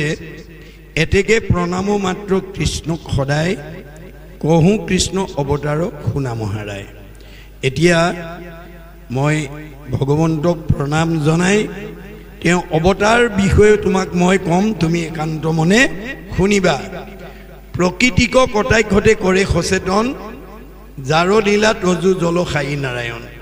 যে তেওঁ লীলাৰ জৰিয়তে মায়াৰ জৰিয়তে প্ৰকৃতিক সচেতন কৰি তেওঁ এই চৰাচৰ জগত সৃজন কৰে। তাংক বুলি পৰম পুৰুষ মুনিবৰ, এইজনে হৈছে পৰম পুৰুষ। আদ্য অৱতাৰো কৈলোঁ বৈকুণ্ঠনাথৰ, এওঁ আদ্য অৱতাৰ সম্পৰ্কে তোমাক ক'লোঁ। কাল মায়া মন প্ৰাণ ইন্দ্ৰি চৰাচৰ মই তুমি সনকাতি প্ৰজাপতি হৰ। কাল মায়া মন প্ৰাণ ইন্দ্ৰিয় স্বৰ অচৰ সকলো জীৱ তুমি মই আৰু সনকাদি হৰ পৰ্যন্ত দেৱাসুৰ গন্ধৰ্ব চাৰণ নৰেশ্বৰ এই সকলো যক্ষ ৰাক্ষস পিতৃ সিদ্ধ বিদ্যাধৰ ভূত প্ৰেত পিশাচাদি মুখ্য দাসম্বাৰ সমস্তে জানিবা কৃষ্ণৰ সেই অৱতাৰ। এই সকলোবিলাক কৃষ্ণই অৱতাৰ কৰিছে দেই। চোৰ ডকাইত ভাল বেয়া অসুৰ ৰাক্ষস চব তেওঁৰে সৃষ্টি। কিন্তু তাতে বুজা তুমি কৰিয়া বিচাৰ বিভূতি শকতি কাৰ্য কটু অৱতাৰ। যে তুমি এই ক্ষেত্ৰত যে যিটো তেওঁৰ বিভূতি কাৰ্য অৱতাৰ সম্পৰ্কে তুমি অলপ বুজিবা। আবেগ শুনা শুদ্ধ সত্য অৱতাৰ ছয়। এতিয়া তেওঁ শুদ্ধ আৰু সত্য অৱতাৰবিলাকৰ কথা কৈছোঁ, তুমি শুনা। শ্ৰৱণতে মহাসুখে মুকুতি পাৱই। ভগৱানৰ নিৰ্গুণ কৃষ্ণৰ গুণলীলা শ্ৰৱণ কৰি থাকিলে আমাৰ জীৱই মুক্তি পায়। সেইকাৰণে আমি প্ৰত্যেক দিনে 4 মিনিট সময় হ'লেও তেওঁৰ গুণনাম শুনিবলৈ ক'বলৈ গাবলৈ আমি অভ্যাস কৰিব লাগে। অনাদি জনমে জীৱে কু কথা শুনয় তাৰ মলে কৰ্ণপথ বান্ধি আছয়। আমাৰ যিবিলাক জীৱই যুগ যুগ ধৰি আগৰ কালৰ পৰা কু কথা পাতি আহিছে তেওঁলোকৰ কাণবিলাক মানে কৰ্মবন্ধ মামৰ লাগি আছে। অৱতাৰৰ চৰিত্ৰে তাহাক বিনাশ হয়। যেতিয়া আমি কৃষ্ণ অৱতাৰবিলাকৰ কথা পাতিম আৰু শুনিম এইবিলাকৰ পৰা তেতিয়া জীৱ মুক্ত হ'ব পাৰে। মিলে মহোদয় কৃষ্ণ কৃপা ৰতি হয়, তেতিয়াহে আমি কৃষ্ণ কথাৰ প্ৰতি অনুৰাগী হ'ব পাৰিম। শুনা কিছু কহোঁ মুখ্য মুখ্য অৱতাৰ। এই নাৰদ তোমাক কেইটামান মুখ্য অৱতাৰৰ কথা কওঁ শুনা। জগতৰ লোকে শুনি তৰুক সংসাৰ, যিবিলাক অৱতাৰৰ কথা শুনিলে জীৱ সংসাৰৰ পৰা উদ্ধাৰ হ'ব পাৰে। এহি বুলি প্ৰেমে বিধি কহিবাক লৈলা 506 অধ্যায়ৰ কথা কৈলা। এইধৰণে 5-6 অধ্যায়ৰ কথাখিনি ক'লে। নমো নমো কৃষ্ণ প্ৰভু কৰোণা সাগৰ মোক নিজ দাস বুলি ধৰা দামোদৰ। ভগৱানক নমস্কাৰ কৰি লৈছে দেই যে তুমি মোক দাস বুলি ধৰিবা। মূৰ সম মহাপাপী সংসাৰতে নাই, তুমি সম পাপহৰ কহিতে নাপায়। এইটো হ'লে দাস্যত্ব ভাৱ। আমি সদায় দাস্যত্ব ভাৱেৰে ভগৱানক প্ৰাৰ্থনা কৰিব লাগে, অহংকাৰ ভাৱেৰে নহয় দেই। গতিকে আমাৰ ইংৰাজীত এষাৰ কথা আছে, স্মল ইজ বিউটিফুল। বিন্দুৱেই সিন্ধু, অৰ্থাৎ কবিৰ ভাষাত এটুপ এটুপ কৰি ডাৱৰৰ পানী পৰি ভৰি গ'ল বহল সাগৰ। এখন সাগৰ একেদিনাই এখন বহল সাগৰ হোৱা নাই। ডাৱৰৰ পৰা এটুপ এটুপ পানী পৰি পৰি এখন যেনেকৈ বহল সাগৰ সৃষ্টি হৈছে, আমিও এখোজ এখোজকৈ গৈ আমি নিজক প্ৰতিষ্ঠা কৰাৰ প্ৰয়াস কৰিব লাগে। এতেকে শৰণ লৈলো তজু চৰণত পতিত পাৱন তুমি শুনো জগতত। তুমি পতিত পাৱন, তুমি পতিতক উদ্ধাৰ কৰোঁতা শক্তি তোমাৰ আছে। যেহি লাগে তাকে কৰা তুমি পূৰ্ণ কাম। তুমি পূৰ্ণ কাম আমি অকাম, তুমি স্বতন্ত্ৰ আমি পৰতন্ত্ৰ। গতিকে যি কৰিলে ভাল হয় তুমি তাকেই কৰা। এইটো হ'ল দাস্যত্ব ভাৱ। মহাভাৰতৰ যুদ্ধৰ পিছত যেতিয়া কৃষ্ণই পেহীয়েকৰ ওচৰত বিদায় ল'বলৈ গৈছিল তেতিয়া পেহীয়েকক কৈছিল, পেহীদেউ তোমালোকৰ কামখিনি মই কৰি দিলোঁ, দুষ্টক দমন সন্তক পালন, গতিকে কৌৰৱক নিধন কৰিলোঁ, পাণ্ডৱক জয়লাভ কৰিলোঁ, যুধিষ্ঠিৰক ৰজা পাতিলোঁ। এতিয়া তোমালোকে সুখে সন্তোষে থাকা। পিছে মোৰ দ্বাৰকাত মোৰ জৰুগণৰ মাজত অপায় মংগল হৈছে, মই তালৈকে যাব ওলাইছোঁ। পিছে পেহীদেউ, যোৱাৰ আগতে তোমাক মই কিবা এটা দি যাওঁ বুলি ভাবিছোঁ, তোমাক কি লাগে কোৱা। স্বয়ং ভগৱন্তই যদি আপোনাৰ মোৰ নিচিনা মানুহক কি লাগে কোৱা বুলি সোধে, আমি বাৰু সোধাই আহিমনে? আমাৰ যিমান অভাৱ অভিযোগ আছে চববিলাক আদায় কৰি ল'লোঁ। কিন্তু পেহীয়েকে কি বুলি ক'লে, হে কৃষ্ণ কৃষ্ণ বাপ কৰো প্ৰণিপাত, পৰম ঈশ্বৰ তুমি জানিল সাক্ষাৎ। বোপা, তুমি যে জগতৰ ঈশ্বৰ, তুমি যে সাধাৰণ ল'ৰা নোহোৱা, এইটো মই বুজি পাইছোঁ। নানা বিপদত পুত্ৰ সমেৱা ৰাখি, চটকে শিশুক যেন ঢাকি ৰাখে পাখি। চৰায়ে পোৱালি দৌকাৰত ৰখাৰ দৰে তুমিও মোৰ এই 5টা ল'ৰা ৰক্ষণাবেক্ষণ দিলা। আজি দ্বাৰকালৈ যাব ওলাইছা, যোৱা। পিছে যোৱাৰ আগতে মোক কিবা এটা দিওঁ বুলি ভাবিছা, যদি দিব খুজিছা সেই বস্তু দিয়া। কি? সেহি সেহি আপদ আমাৰ অভিমত, তোমাকো দেখিবে পাওঁ যিটো আপদত। মাজে সময়ে বিপদ আপদ এটা দিয়া বোপাই, বিপদ আপদ এটা হ'লেই যাতে তোমালৈ মনত পৰে। বোলে ধন টকা পইচা দিলে অসুবিধা হ'ব নেকি? চিৰি ভৈলে ভুলে মন কৰে নানা কাম, সম্পদতো নপৰে লৈবা কত বনাম। তুমি যদি ধনে ধানে টকাই পইচাই সচ্ছল কৰি দিয়া, সেই লগত নিব নোৱাৰা বিনাশী সম্পদৰ মোহত মোৰ যেতিয়া মনটো সোমাই যাব, মই তেতিয়া ভকতৰ সংগলৈ যাবলৈ, নামলৈ যাবলৈ, নামঘৰলৈ যাবলৈ, ঈশ্বৰৰ কথা শুনিবলৈ মোৰ আজৰি নাইকিয়া হ'ব। যিটো সম্পদক পালে তোমাকো পাহৰে, যিটো ঐশ্বৰ্যক পালে তোমাকো পাহৰে, এটিকে তাহাকো নবাঞ্চয় সাধনৰে। যিবোৰ বস্তু দিলে তোমালৈ পাহৰ, সেইটো বস্তু মোৰ নালাগে। গতিকে আৰু যদি দিব খুজিছা সেই সম্প্ৰতি দিয়া। কি? বোলে গংগা নদীখন সাগৰৰ অভিমুখে গৈ থাকোঁতে বাটত বহুত জাজিয়ে বাধা দিয়ে। জাজিৰ বাধা পায়ো গংগা যেনেকৈ উভতি নবয়, সকলো জাজি অতিক্ৰম কৰি যেনেকৈ সাগৰ মহাসাগৰত পৰেগৈ, ঠিক তেনেকৈ ময়ো ল'ৰা ছোৱালীকেইটা বুকত লৈ সংসাৰ যাত্ৰাত গতি কৰোঁতে বিভিন্ন বাধা বিঘিনিয়ে মোক বাধা দিব পাৰে। বাধা বিঘিনি পালেও যাতে তোমালৈ নাপাহৰোঁ, সেই সম্পত্তি দিয়া। যেন জাজি গংগাকো নিৰোধ কৰে, যদি সাগৰতো পৰয় তথাপি দেৱ নদী। সেহি মতে বিঘ্নিকো নগনি মূৰ মন, সদায় স্মৰুক মাত্ৰ তোমাৰ চৰণ। মই সদায় যাতে তোমাৰ চৰণ চিন্তা কৰিব পাৰোঁ, এই কৃপা কৰা। আৰু ক'ব লগা বহুত আছিল, বিদায়ৰ সময়, ভাষাৰ অভাৱ, একো কহিবাকো মই নপাৰোঁ সম্প্ৰতি, যেই লাগে কৰা দেৱ অগতিৰ গতি। তুমি অগতিৰ গতিদাতা, তুমি সকলোৰে মনৰ কথা জানা। গতিকে মোৰ মনৰ কথা বুজি যি কৰিলে ভাল হয় তুমি সেই সিদ্ধান্ত লোৱা। কুন্তীৰ এই ভক্তি ভাৱত যাব খোজা কৃষ্ণ বন্দী হৈ গ'ল। আৰু কি বুলি ক'লে? তেনেহ'লে পেহীদেউ নাযাওঁৱে আৰু দিয়া। নাযাইবোৰ দ্বাৰকা বুলি পালতিলা হৰি, দুনাই গৃহে পখিলা কুন্তীক আগ কৰি। গতিকে যাব খোজা কৃষ্ণ কুন্তীৰ ভক্তিত বন্দী হৈ গ'ল। দে আমি ভগৱন্তক ভক্তিৰে বন্দী কৰি ৰাখিব লাগিব। ভক্তিটো কেনেকৈ হ'ব? 9টা প্ৰকাৰত: শ্ৰৱণ, কীৰ্তন, অৰ্চন, বন্দন, দাস্য, সখিত্ব, পদসেৱন, আত্মনিবেদন, স্মৰণ। এই 9টাৰ ভিতৰত যিকোনো এটা যদি আমি আচৰণ কৰোঁ, আমি এখন ঘৰত 9টা ৰুমৰ পকা ঘৰ এটা বনাইছে। প্ৰতিটো ৰুমতে বাল্ব আৰু লাইন কানেকশ্যন দি থৈছে। লাইন কানেকশ্যন আৰু বাল্ব লগাই থোৱা আছে বুলিয়েই সূৰ্যৰ পোহৰ যোৱাৰ লগে লগে ৰুমকেইটা নিজে নিজে পোহৰ হ'ব নেকি বাৰু? নহয়। কেতিয়া হ'ব? যেতিয়া সেই ৰুমৰ ছুইচটো অন কৰি দিব। ঠিক তেনেকৈ আমাৰ এইখন এখন ঘৰ, মুহুৰ সেৱাৰ যোগ্য মনুষ্য শৰীৰ, ইহাকে বুলিয় গৃহ জানা মহাবীৰ। এখন এখন ঘৰ,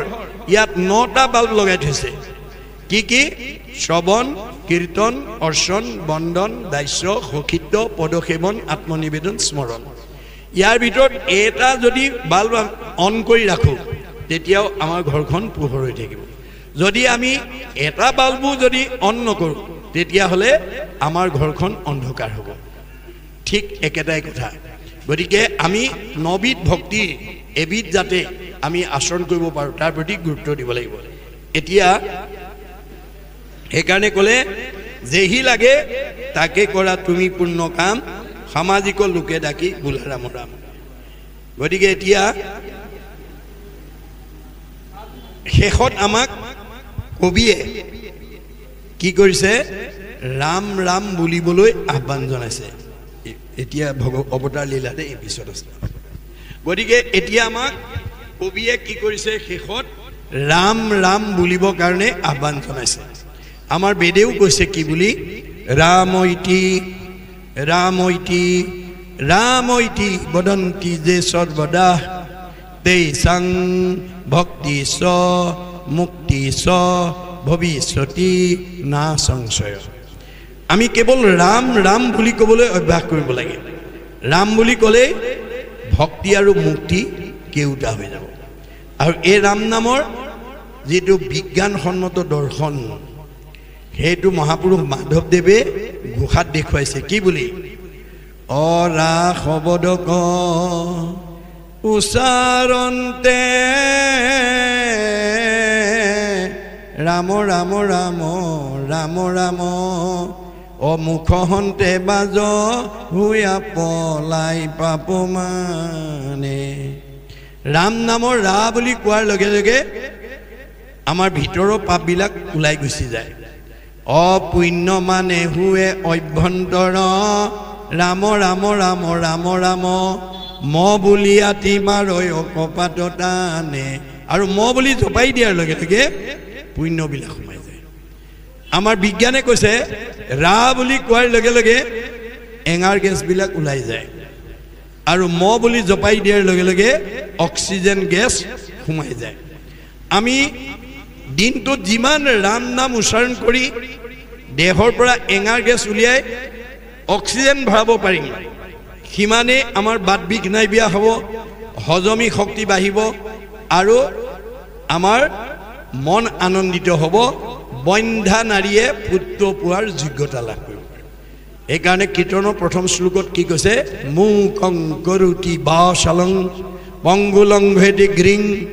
যৎ কৃপা তমহং বন্দে পৰমানন্দ মাধৱম ভগৱানে কৈছে মোৰ কৃপা হ'লে বুবাই কথা ক'ব পাৰিব মোৰ কৃপা হ'লে খুৰাই পৰ্বত বগাব পাৰিব মোৰ কৃপা হ'লে অন্ধই চকুৰে দেখিব মোৰ কৃপা হ'লে বন্ধা নাৰীয়ে পুত্ৰ নাপাব কিয় এই কথা আমি বিশ্বাসেৰে ল'ব লাগিব আমাৰ ভাগৱতৰ প্ৰতিটো কথাকে আমি বিশ্বাসে ল'ব লাগিব এই কথা আমি ৰাখিব এতিয়া পৰৱৰ্তী অৱতাৰ ভগৱানৰ লীলা অৱতাৰ এই নামাকৰণৰ সৈতে পৰৱৰ্তী পদৰ যোগেদি আমাক কি ক'ব বিচাৰিছে আমি পুনৰ পদৱৰ্তী আলোচনা কৰিম কৃষ্ণ ভগৱানৰ লীলা অৱতাৰ ছবি কৃষ্ণ এ ৰাম নিগদতি প্ৰজাপতি শুনামুনি মহামতি কৃষ্ণৰ নিৰ্মলয় অৱতাৰ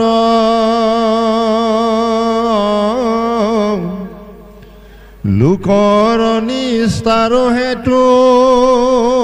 কৃপায়ে গৰুৰ কেতু যেন যেন কৰন্ত বিহাৰ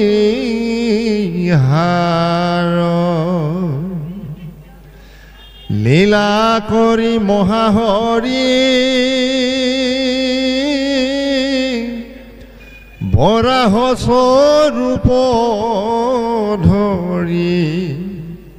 পৃথিৱীক কৰিলা উদ্ধাৰ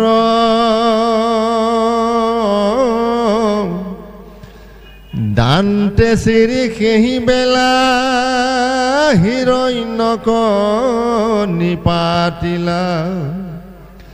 আতি প্ৰীতি সাধি দেৱ তাৰ ৰাম ৰুচিৰত নয় ভৈলা দেৱগণ উপজাইলা ছায়াম্ভু মনুৰ হৰি দুখ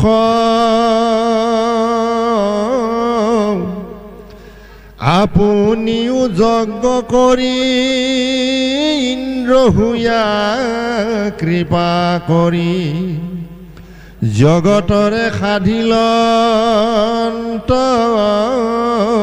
সুখ কদৰ মৰ গৃহে জাত হুয়া কৃষ্ণ জগন্নাথ হাংস কহি মাতৃক তাৰিলা দত্তাতেয় নাম হুয়া যদু আদি নিস্তাৰিয়া কৃপা কৰি লোকত ভমিলা অৰাম মূৰ তপে তুষ্ট হৰি হনকাদি ৰূপ ধৰি জ্ঞান যোগ পিঠুত কহিলা ধৰ্ম ঘৰে সনাতন ভৈল নৰ নাৰায়ণ মহাতপ ব্ৰত ৰীলা তানে তপে ইন্দ্ৰ দৰি পানছিলে কয়পে চৰি কামদেৱ আদি সবে যাই মুহিবাক যত্ন কৰি নানা ভংগী ভাৱ ধৰি নপাৰিয়া গৈলে কপলাই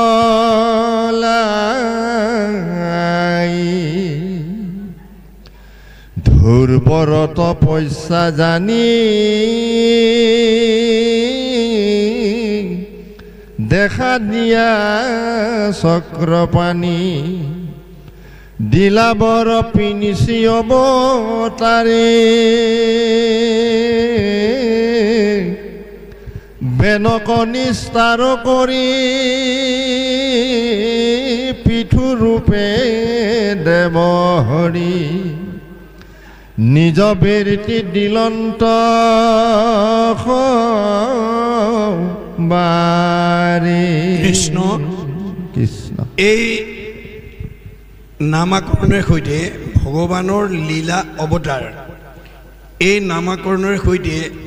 তলৰ পদখিনি আমাক এটা কথা দেখাইছে যে ভগৱানটো যুগে যুগে অৱতাৰ হৈ আছে হৈ থাকিব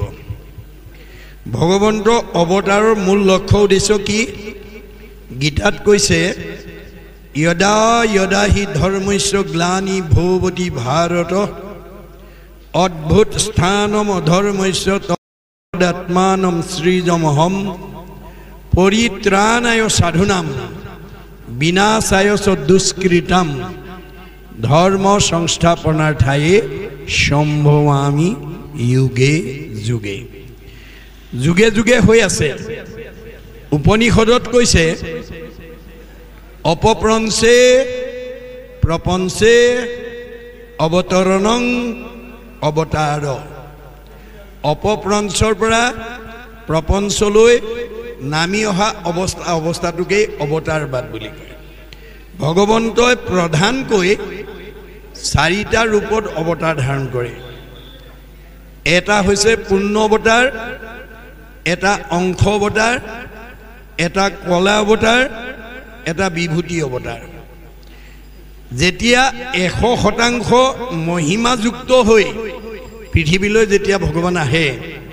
হে অৱতাৰটোক কৈছে পূৰ্ণ অৱতাৰ যেতিয়া চাৰি ভাগৰ এক অংশ মহিমাযুক্ত হৈ আহে তাক কৈছে অংশ অৱতাৰ যেতিয়া 16 ভাগৰ 1 অংশ মহিমাযুক্ত হৈ আহে তাক কৈছে কলা অৱতাৰ আৰু যেতিয়া 100 ভাগৰ 1 অংশ মহিমাযুক্ত হৈ আহে তাক কয় বিভূতি অৱতাৰ আৰু কোনটো অৱতাৰ ধাৰণ কৰি তেওঁ পৃথিৱীলৈ আহিব এটো ধৰাধামৰ অৱস্থাৰ ওপৰত নিৰ্ভৰ কৰে ইয়াৰ উপৰিও অসংখ্য অৱতাৰ আছে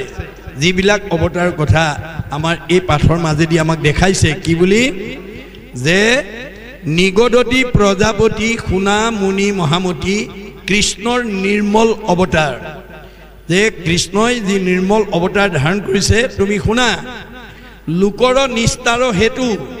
কৃপায়ে গৰুৰ কেতু যেন যেন কৰন্ত বিহাৰ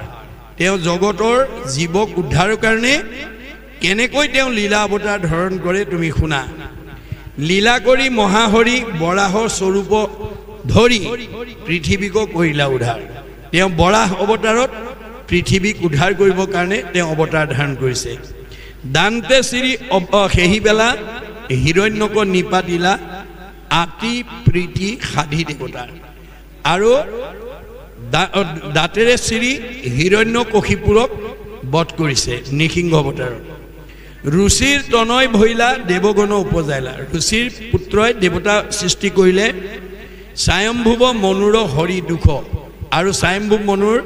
দুখ ভগৱন্তই বিনাশ কৰিলে আপুনিও যজ্ঞ কৰি ইন্দ্ৰ হুয়া কৃপা কৰি জগতৰে সাধিলন্ত সুখ নিজেও যজ্ঞ কৰি ইন্দ্ৰৰ কৃপাত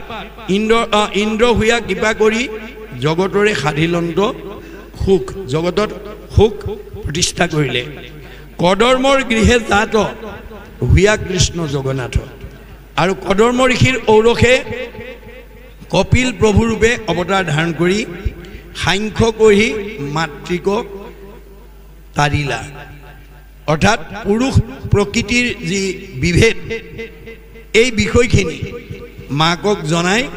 মাকক উদ্ধাৰ কৰিলে দত্তাতেও নাম হুয়া যদু আদি নিস্তাৰিয়া যে দত্তাতেও নাম হৈ যদু আদি কৃপা কৰি লোকত ভ্ৰমিলা মূৰত তপে তুষ্ট হৰি খনক আদি ৰূপ ধৰি জ্ঞান যুগ পৃথুক কহিলা আৰু মোৰ তপস্যাত সন্তুষ্ট হৰি খনক আদি ৰূপ ধৰি জ্ঞান যুগ